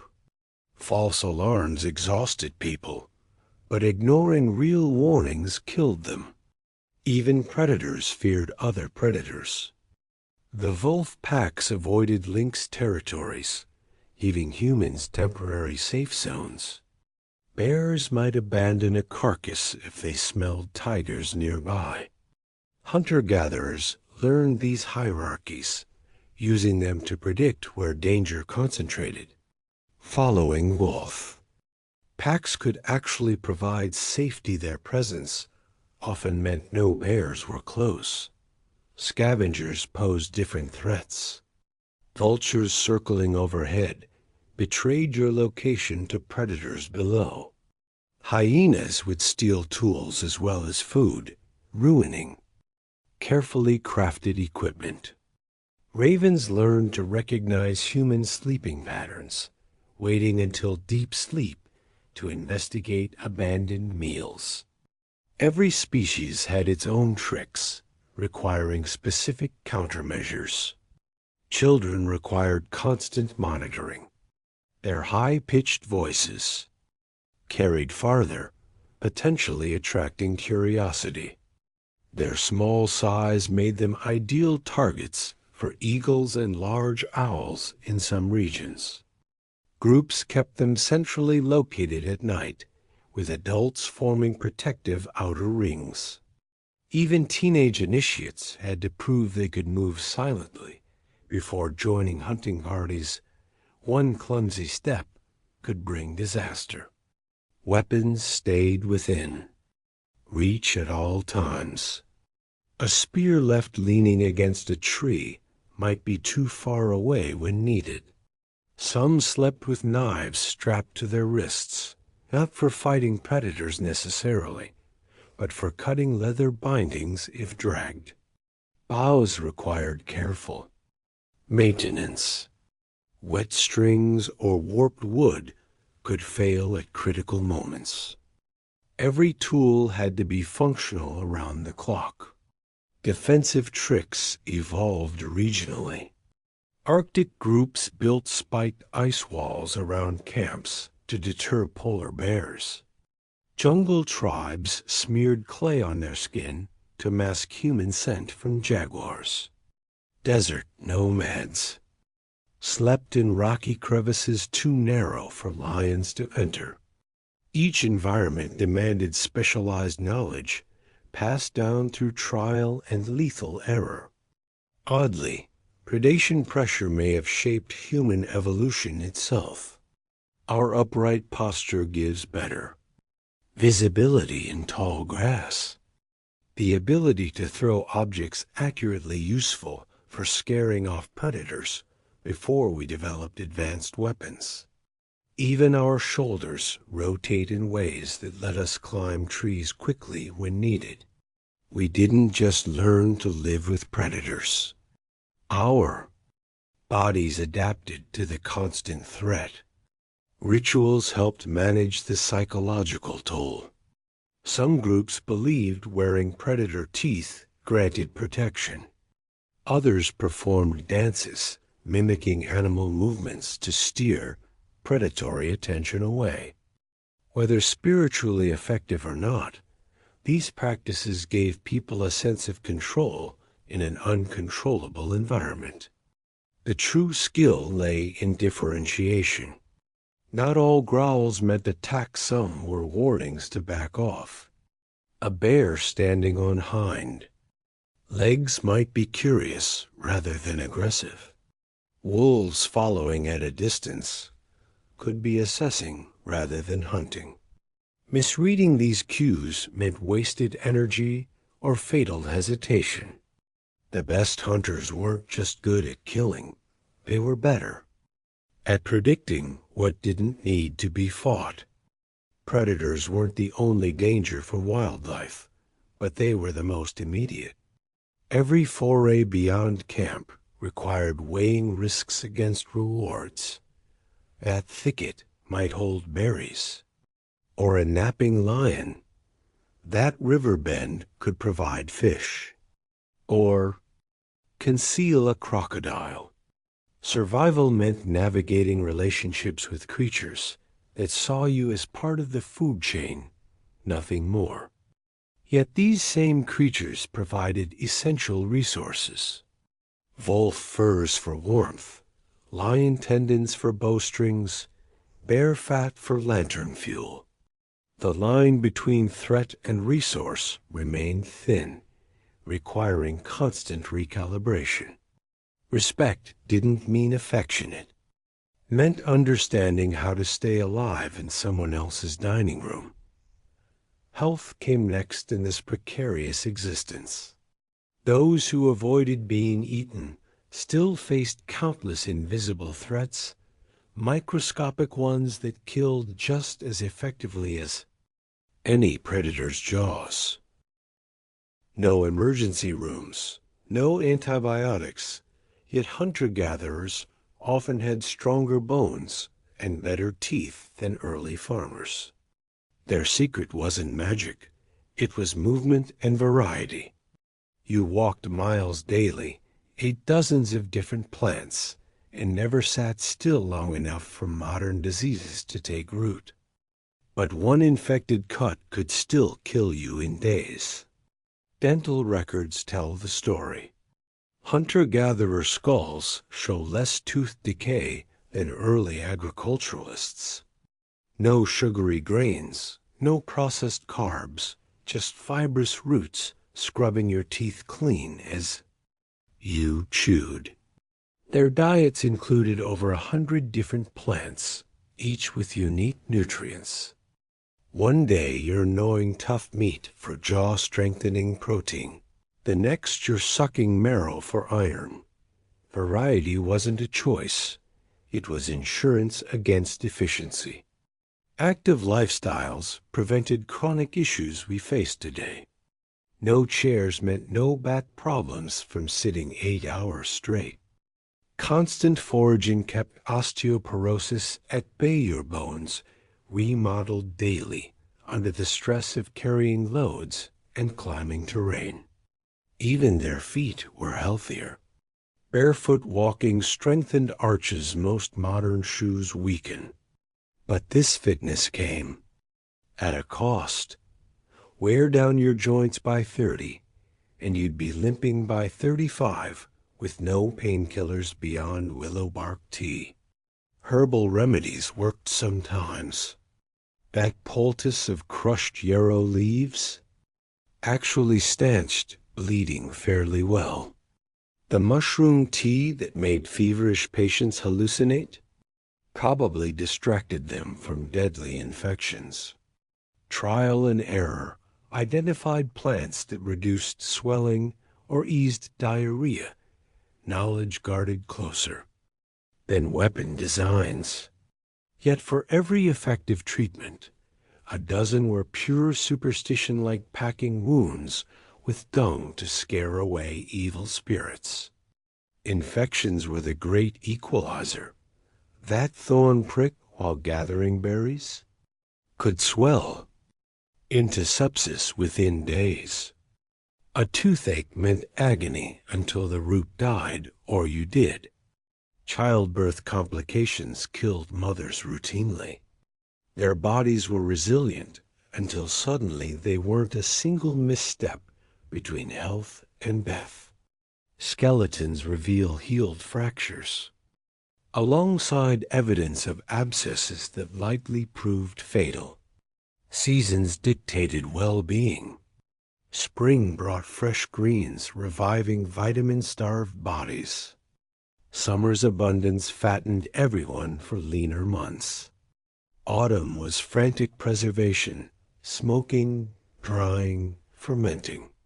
Winter tested your preparations, knowing it reserves until either the thaw came or it didn't. Dental enamel shows cyclical. Stress marks where growth slowed during famines, then resumed. Bodies literally bore records of annual hardship. Parasites were inevitable. Nearly every skeleton shows signs of chronic worms or lice. Some groups deliberately ate certain bitter plants to cleanse their guts, a crude deworming that sometimes worked. Others wore amulets containing toxic seeds that repelled fleas through direct skin contact. The line between medicine and poison was thin. Children died from overdoses of the same herbs that cured adults. Elders held medicinal knowledge, but their bodies bore the cost of survival. Arthritis from decades of carrying heavy loads. Worn teeth from chewing tough hides to soften them. Yet those who lived past 40 often had specialized skills identifying medicinal mushrooms, recalling which plants eased childbirth. Their value wasn't in physical labor, but in being living libraries of hard-won wisdom. Child development followed different rules. Breastfeeding lasted years, preventing nutrient deficiencies. Babies strengthened neck muscles early from being carried in slings during mother's daily work. Toddlers chewing leather scraps developed jaw strength modern kids lack. But growth often stalled during lean seasoned skeletons show stress lines where bone formation paused until food improved. Mental health operated differently. Depression wasn't a condition. It was a luxury nobody could afford. Anxiety focused on immediate dangers, not existential worries. Rituals provided structure, the certainty that certain chants warded off.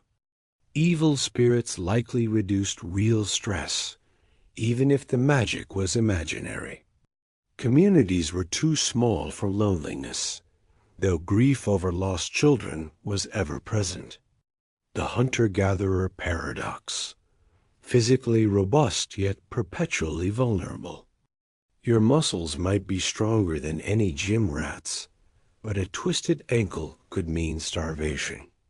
You'd rarely get cavities, yet oral infections killed when they reached the jawbone. Fitness didn't guarantee longevity, it just stacked odds. Slightly in your favor against a world full of threats. Dietary diversity was their real advantage. Modern paleo diets ate it backwards. They didn't eat mostly meat. They ate whatever didn't kill them, in whatever proportions were available. Some days it was grubs and berries. Others, half-rotten carrion from a lion's kill. The constant rotation of food sources prevented the nutritional deficiencies that plagued grain-dependent farmers. Sanitation was hit or miss. Some groups carefully buried waste downstream.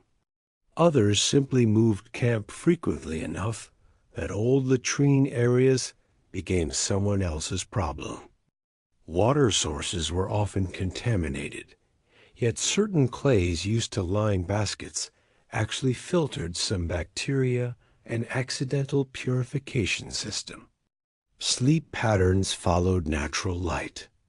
No artificial illumination meant earlier bedtimes and waking at dawn, a rhythm modern research confirms is healthier.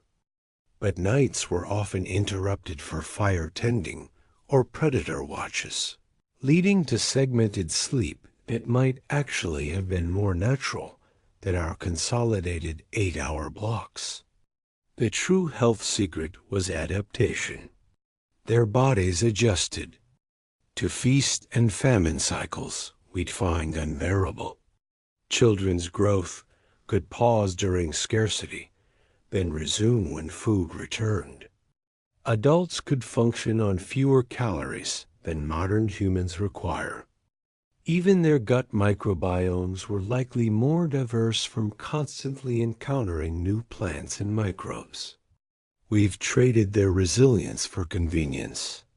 Few modern people could survive a week of their lifestyle, yet we live decades longer. Our medicines cure infections they die from, but our sedentary lives breed chronic diseases they never faced.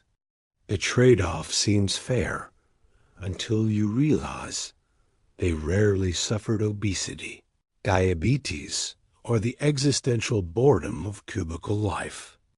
Health wasn't static. A good season meant strong children and fat stores. A bad one left everyone weaker, more susceptible to diseases that might not have killed them otherwise. Survival wasn't about peak condition, it was about lasting. Long enough for circumstances to improve. And circumstances always changed. Just when you'd adapted to winter's challenges, spring brought new threats floods. Predators emerging hungry from hibernation, unfamiliar plants that might heal or poison.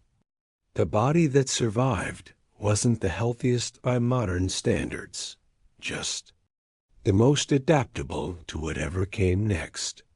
Their legacy lives in our genes.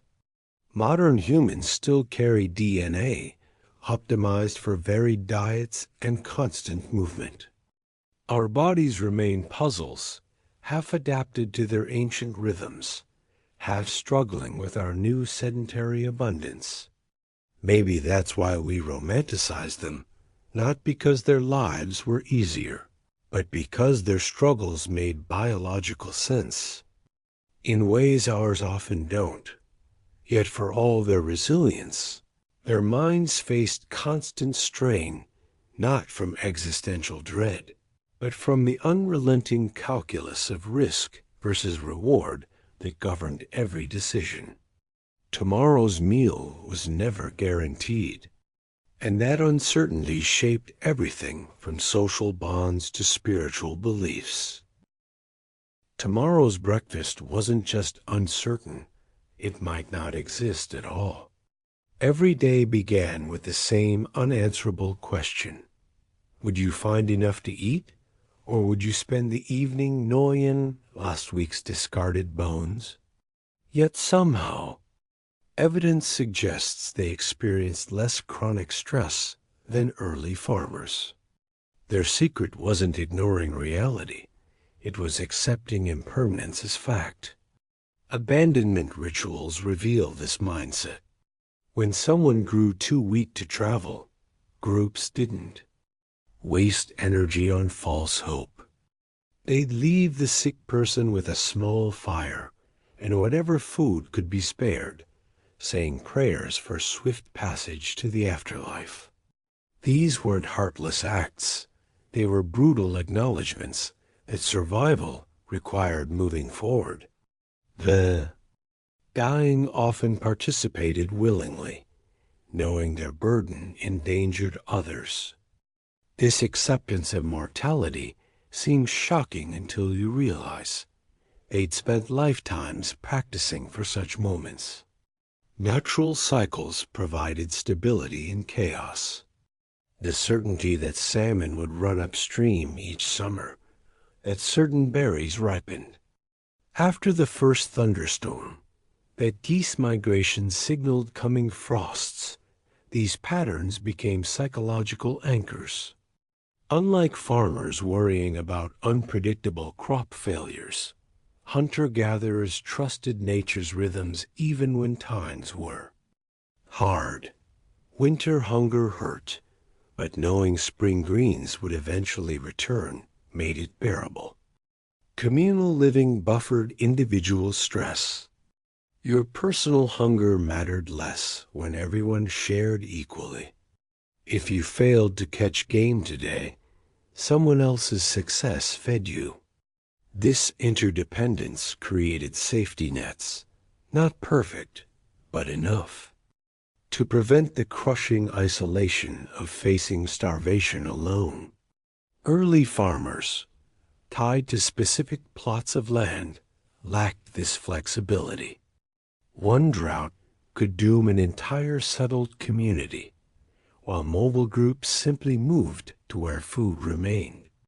Children learned resilience through play. Their games mimicked survival scenarios, pretending to track imaginary prey, practicing hiding from predators, competing to identify edible plants fastest. Failure meant mockery, not coddling. By adolescence, they internalized that setbacks were normal, temporary, and surmountable through persistence. This training produced adults who viewed hardship as routine rather than catastrophic. Present-focused. Thinking reduced anxiety. When your main concern is finding the next meal, you don't waste energy worrying about next month's meals. Hunger sharpens the mind to immediate solutions. At Beehive in the Oak Tree, the fish trapping technique using woven reeds. Chronic stress comes from imagined futures. Hunter-gatherers survived by mastering the art of solving only today's problems. Rituals transformed fear into action. Before hunts, some groups performed dances to attract prey, but the movements secretly rehearsed stealth techniques. Storm preparations included chants that coincidentally organized practical tasks, reinforcing shelters, securing food stores. Even grieving ceremonies channeled sorrow into productive remembrance, preserving knowledge of how the deceased once overcame similar challenges. Physical exhaustion played its part. Constant movement left little energy for rumination.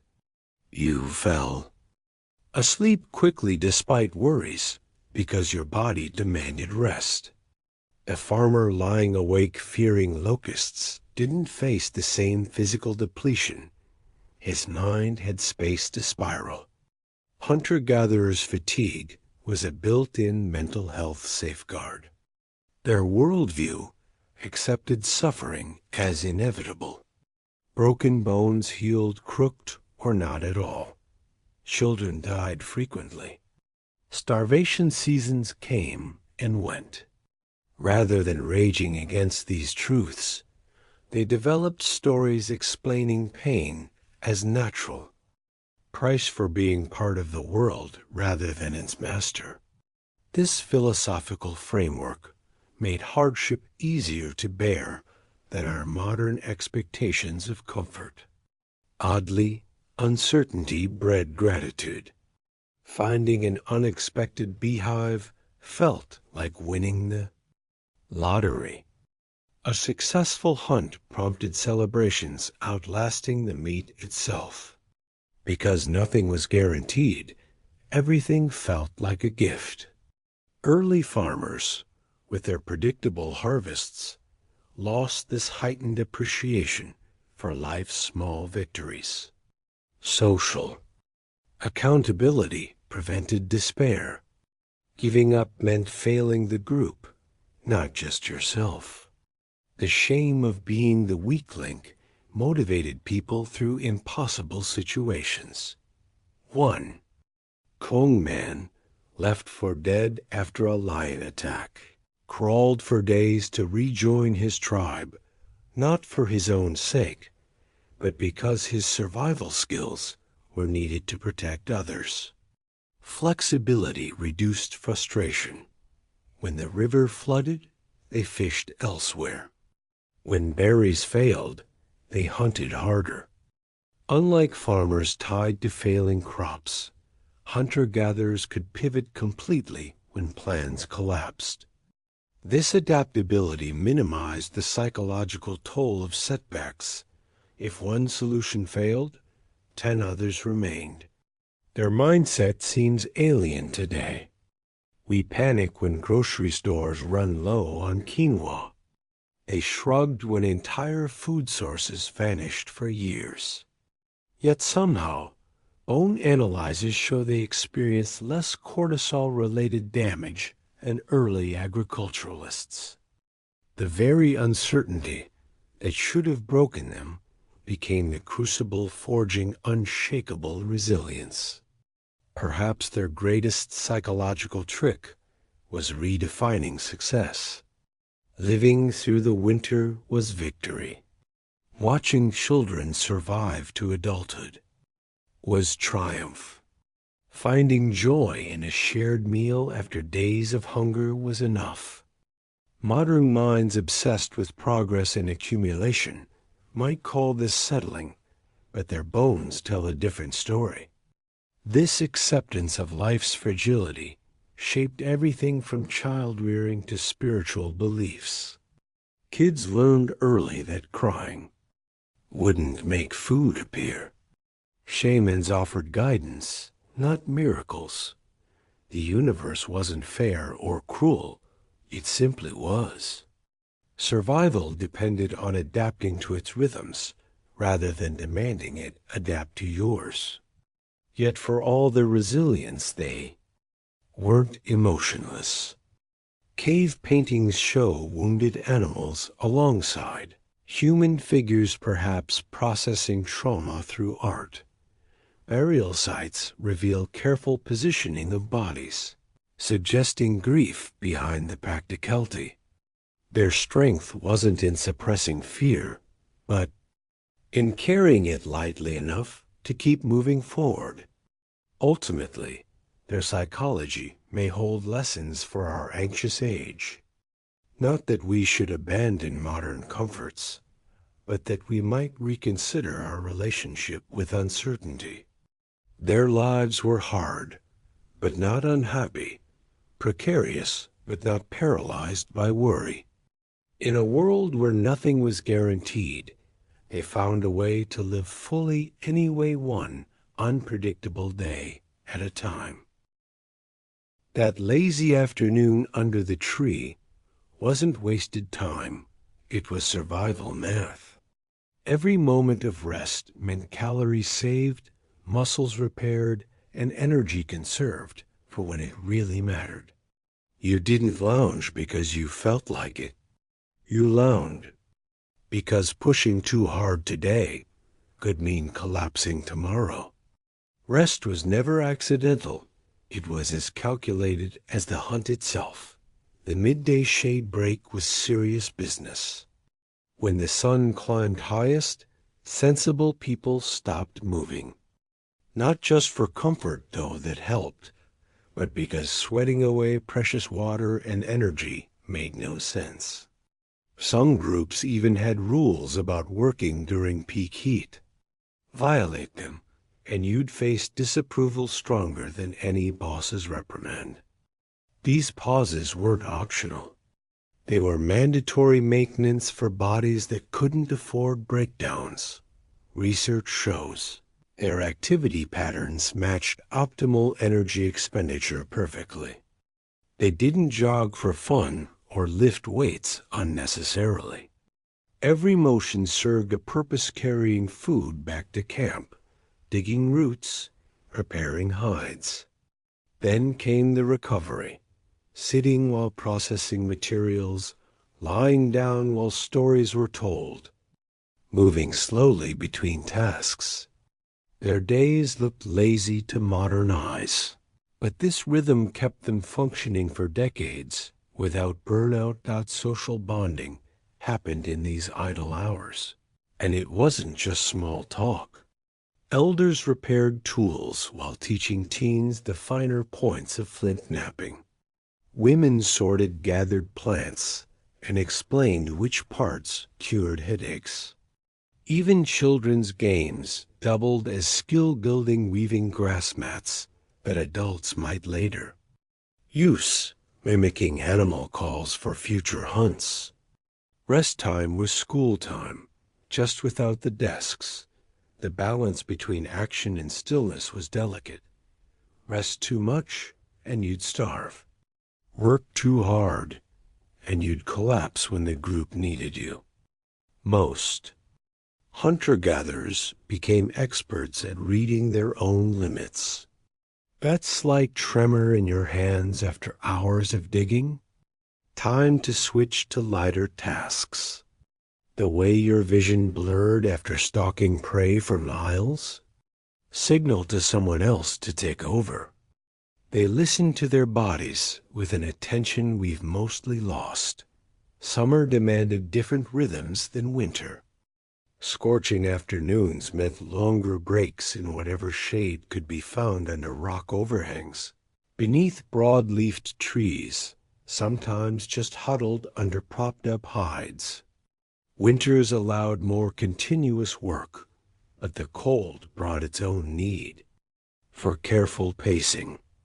Some groups developed micronap short rests, curled near fires before returning to tasks. Others took turns sleeping while companions kept watch for predators. Food processing became restful work. Shelling nuts, grinding seeds, scraping hides, these seeded activities gave muscles time to recover while still contributing.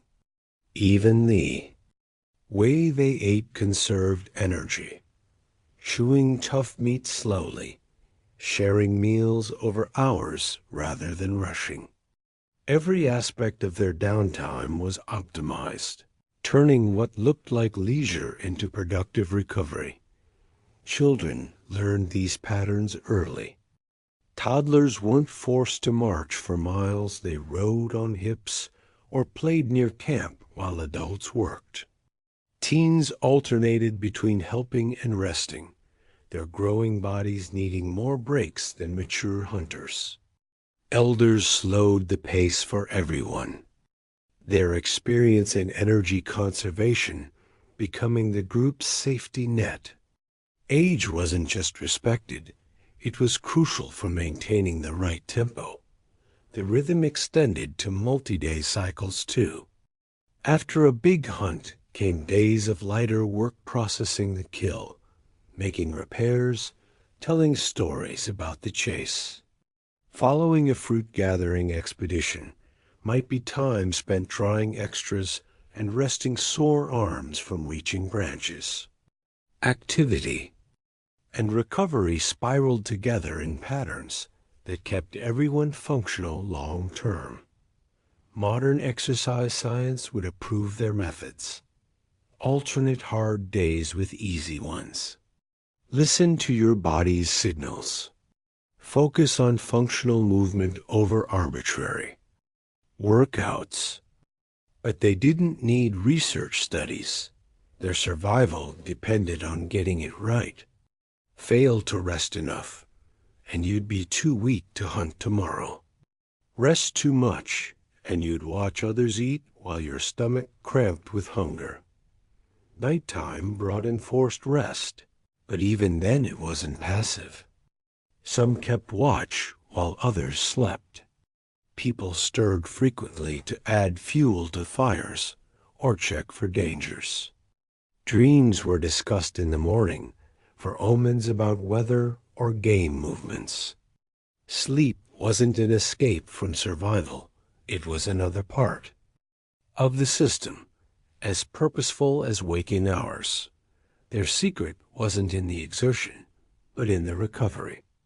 Marathon runners today talk about active rest, light activity that maintains flexibility without strain.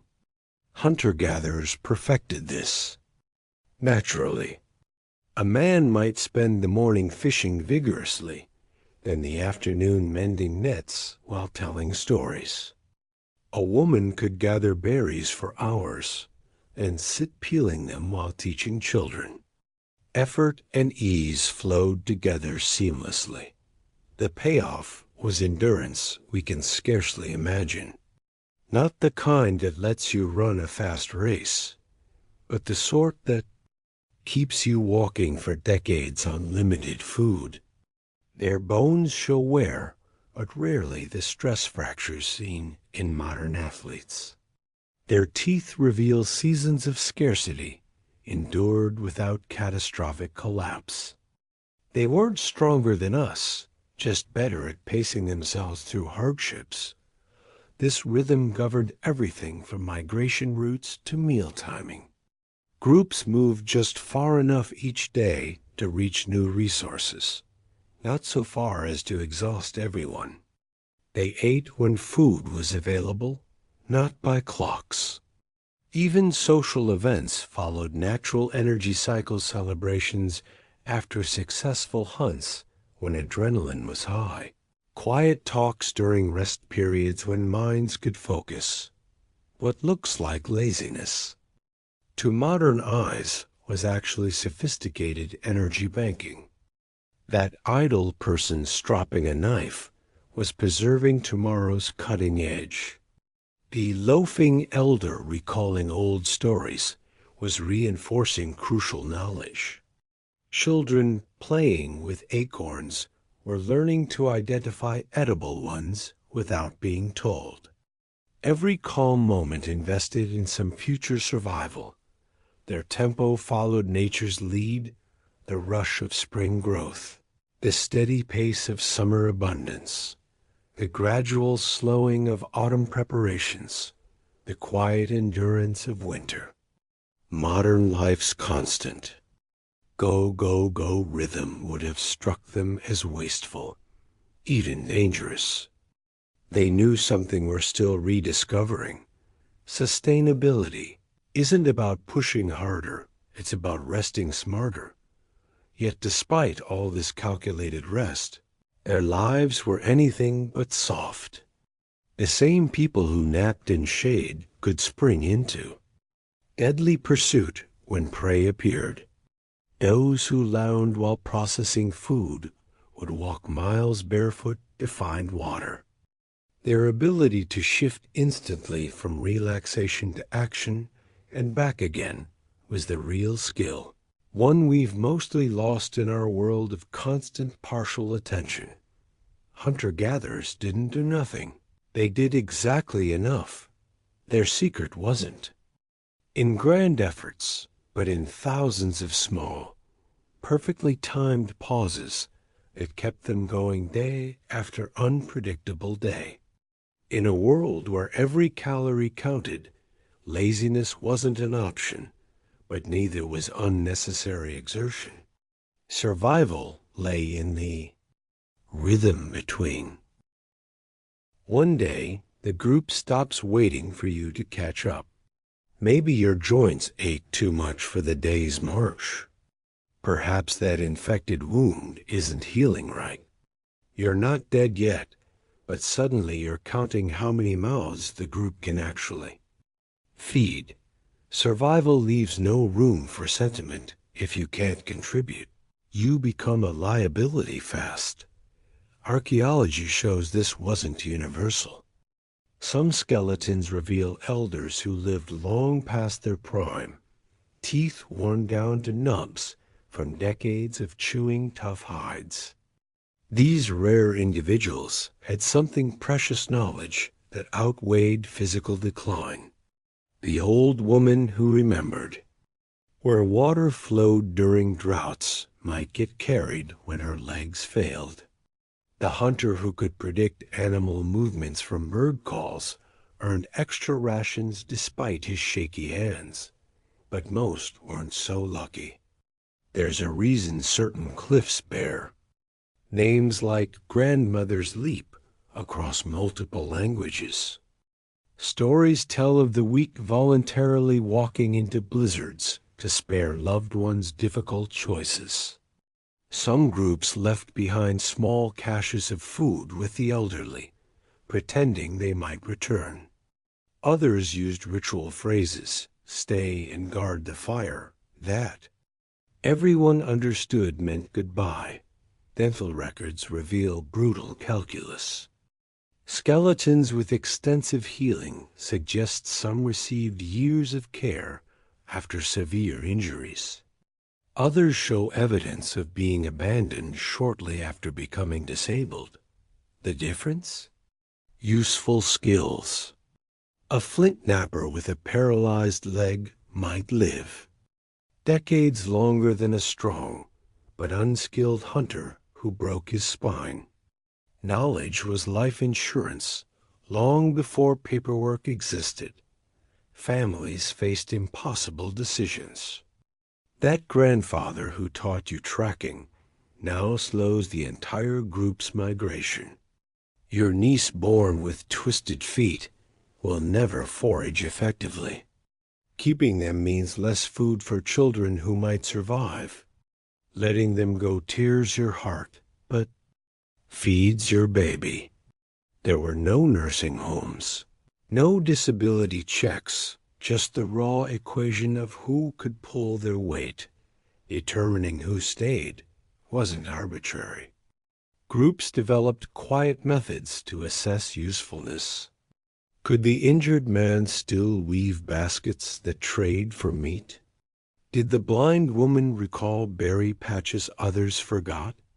Even children's opinions mattered. They noticed who shared extra food. During lean times, the truly indispensable might get carried on litters for months. Their murmurs about weather patterns guiding survival. Some cultures created roles for the impaired. The deaf man became night watchman, attuned to ground vibrations. Others missed. The elder with shaking hands supervised tool repairs, directing steady fingers. But these adaptations had limits when resources shrank. Hard choices returned. A single bad season could erase years of compassion. Death wasn't feared like we fear it. Their world had constant reminders of life's fragility, dead livestock, starved rivals, children lost to fevers. The dying often seemed more resigned than terrified. Maybe that's why abandonment rituals frequently included laughter and song, not from cruelty, but to ease the transition for both sides. Some groups believed the left behind simply joined ancestor spirits who'd guide from afar. The elderly who survived did so by relentlessly proving their worth. That broken spear point? Only Uncle Rafik remembered how to fix it properly. The strange rash spreading through camp? Grandmother Hesse knew the plant that cured it last time. They traded decades of observation for protection, compiling mental encyclopedias others couldn't replicate. Forgetfulness meant irrelevance, and irrelevance meant hunger. Women often outlasted men in valued roles. Their knowledge of plant cycles and child-rearing remained useful past physical prime. A midwife might deliver generations of babies despite needing help to walk. Male hunters, once their arms lost accuracy, had fewer essential skills to offer. Unless they'd trained carefully as storytellers or negotiators. Winter called mercilessly. When food stores ran low, the calculations grew brutal. Elders who'd been fed all autumn might choose to stop eating. Parents hid portions from children to give to still productive adults. Some groups had strict hierarchies lactating mothers. Ate first, then hunters, then children, leaving scraps for the old and injured. These weren't rules written anywhere, but everyone knew. Yet some infirmities commanded unexpected respect. The epileptic boy became a spiritual figure when his seizures were interpreted as visions. The woman missing an arm from a bear attack gained status as living proof of survival. Physical perfection mattered less than demonstrated resilience.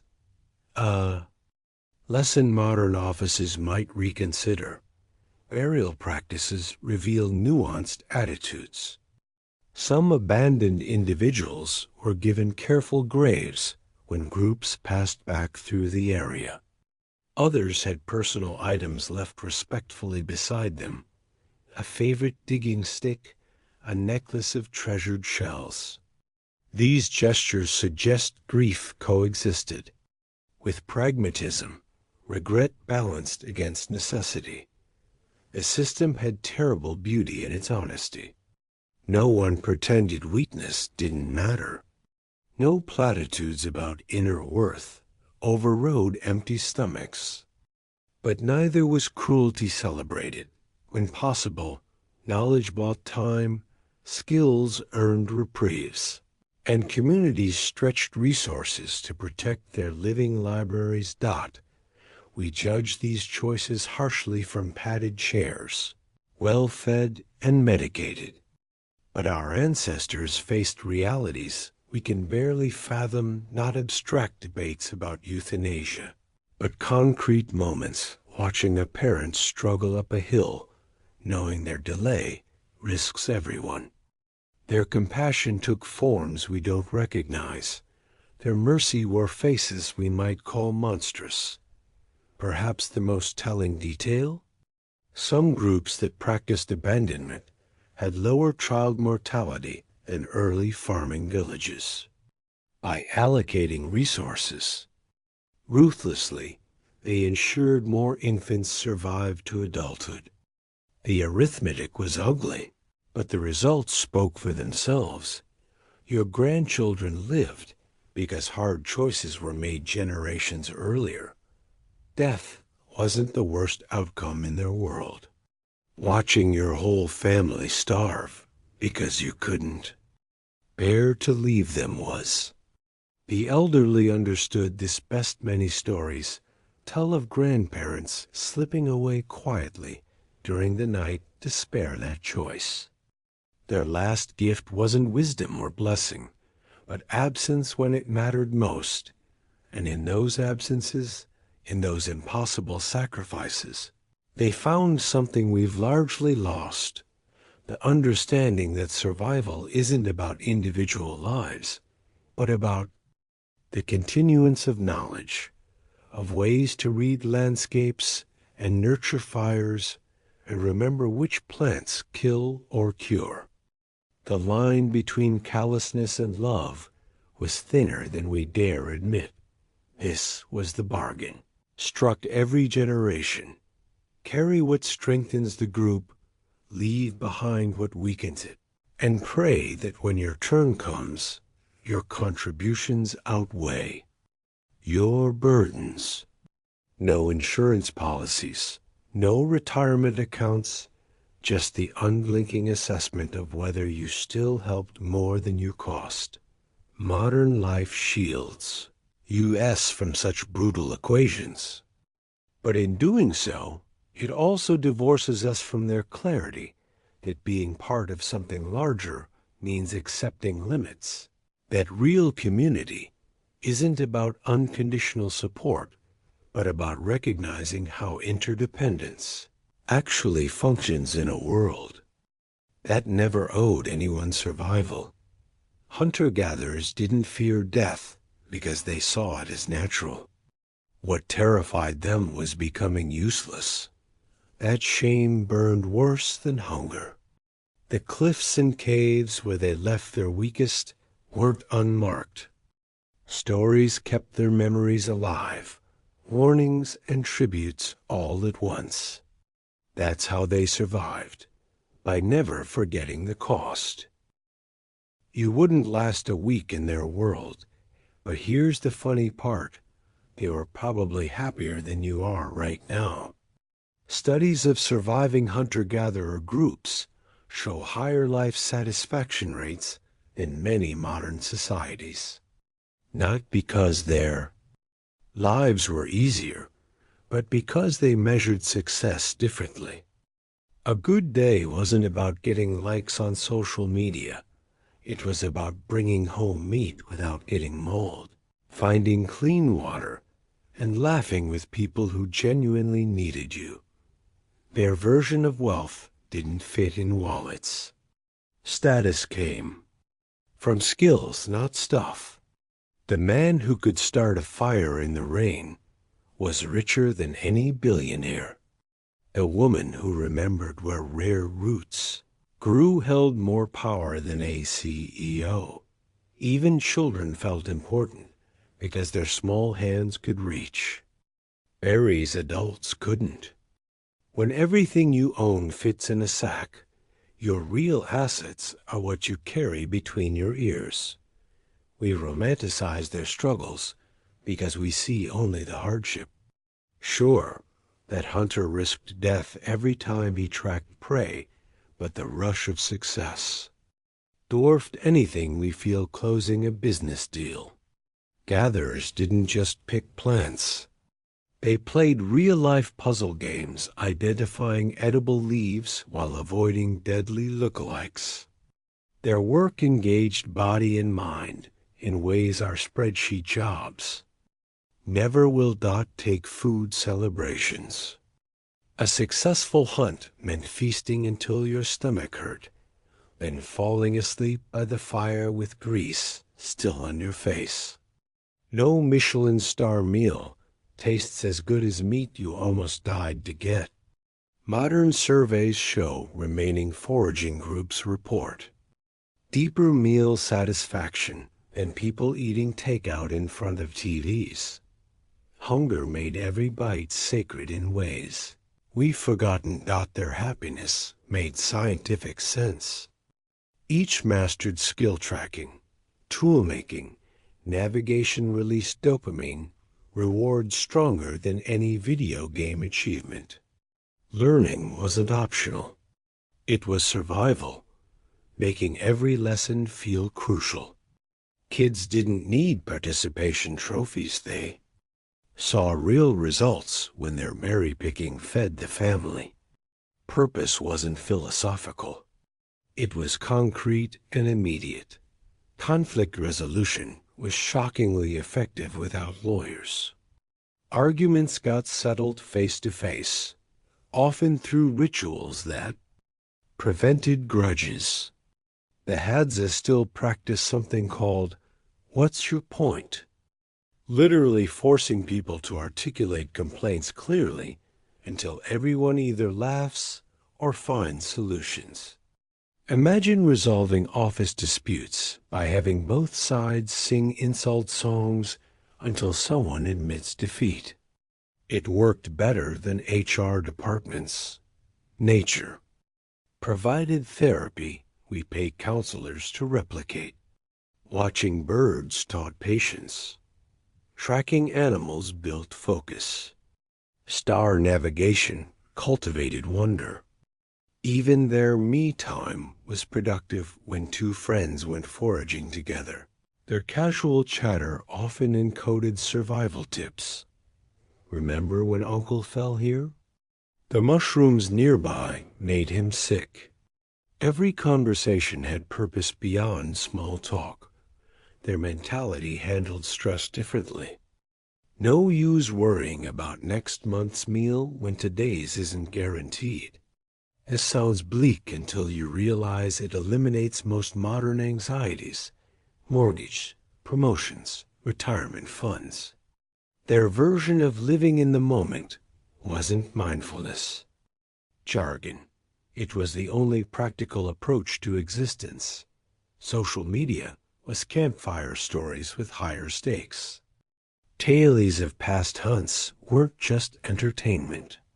They were training manuals. The bard who exaggerated his close call with a lion wasn't bragging. He was ensuring listeners remembered lion behavior patterns. Applause meant the lesson stuck better than any school exam could test. We've lost their emotional efficiency. They mourned deeply when someone died, then moved on. Grief was a luxury when survival required attention. Joy came in bursts between hardships, making it more intense. Even love was pragmatic. Choosing a partner meant picking someone who wouldn't get you killed. Romance novels would bore them. Yes, he's strong and shares food. What else matters? The paradox? Their version of poverty included things we pay therapists to achieve: community, purpose, presence. No amount of modern convenience replicates the satisfaction of making tools with your hands or navigating by starlight. Our material wealth has somehow left us poorer in ways they'd find baffling. Research on remaining groups proves it. The Kung. People's laughter frequency dwarfs urban office workers. Maasai warriors report higher life satisfaction than American college students. These aren't noble savages. They're humans living differently, with trade-offs we rarely acknowledge. Yes, infant mortality was high, but survivors grew up surrounded by people who genuinely needed them. Their mindset holds clues for modern malaise.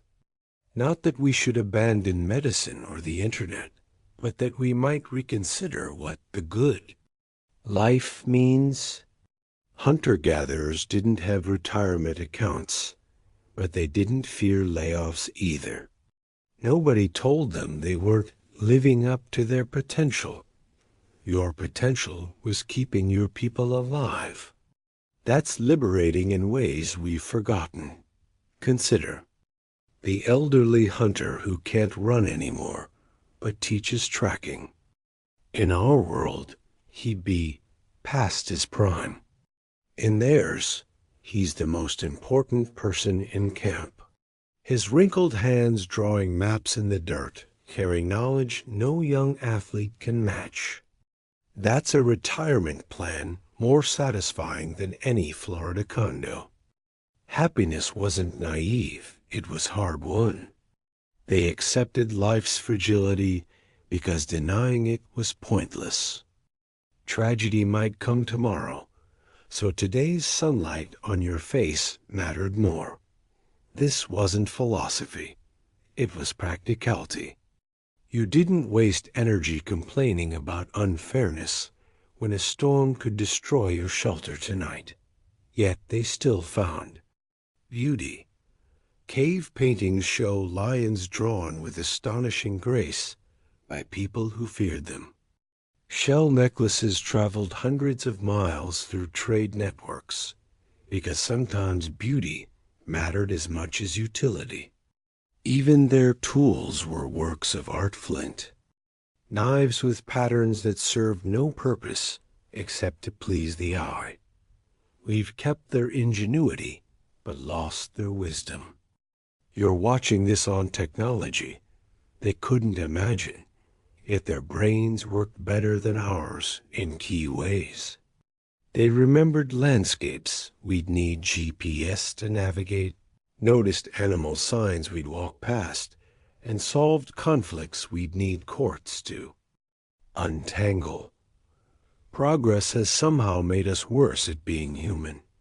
Perhaps that's why their world lingers in our dreams. Not because it was easier, but because it was clearer. Hunger meant you found food, not that you felt unfulfilled. Danger was a wolf, not an email from HR. Friendship meant surviving together, not just liking each other's photos. In a world drowning in options but lacking purpose, their constrained lives somehow offered more meaning. Their legacy isn't just in our DNA. It's in that itch we can't scratch. The feeling that something's missing despite all our stuff. They'd laugh at our problems. You're sad despite full supermarkets? Bored with endless entertainment? Then again, maybe they'd pity us. We've conquered survival, only to find ourselves lost in ways they'd never understand. And somewhere in our genes, their whispers remain, not just instincts for danger or hunger, but the quiet knowledge that happiness was never about convenience. Only connection. The fire's warmth mattered most when shared. The song sounded sweetest when all voices joined. The night felt safer when you knew the person on watch truly cared if you lived to see dawn. Their world was harsh, but beautifully simple, no clutter, just clear purpose. Every task meant survival. Every relationship carried weight. We've lost their skills. Who among us could start a fire without matches or track a deer for miles? But kept their ingenuity, solving different problems with the same creative minds that once read forests like maps. Tonight, let their struggles and comforts lull you to sleep. Imagine their fireside laughter after a successful hunt, the deep satisfaction of a full belly earned through skill. They found peace in shared purpose while we chase it through screens. Maybe that's worth remembering as you drift off.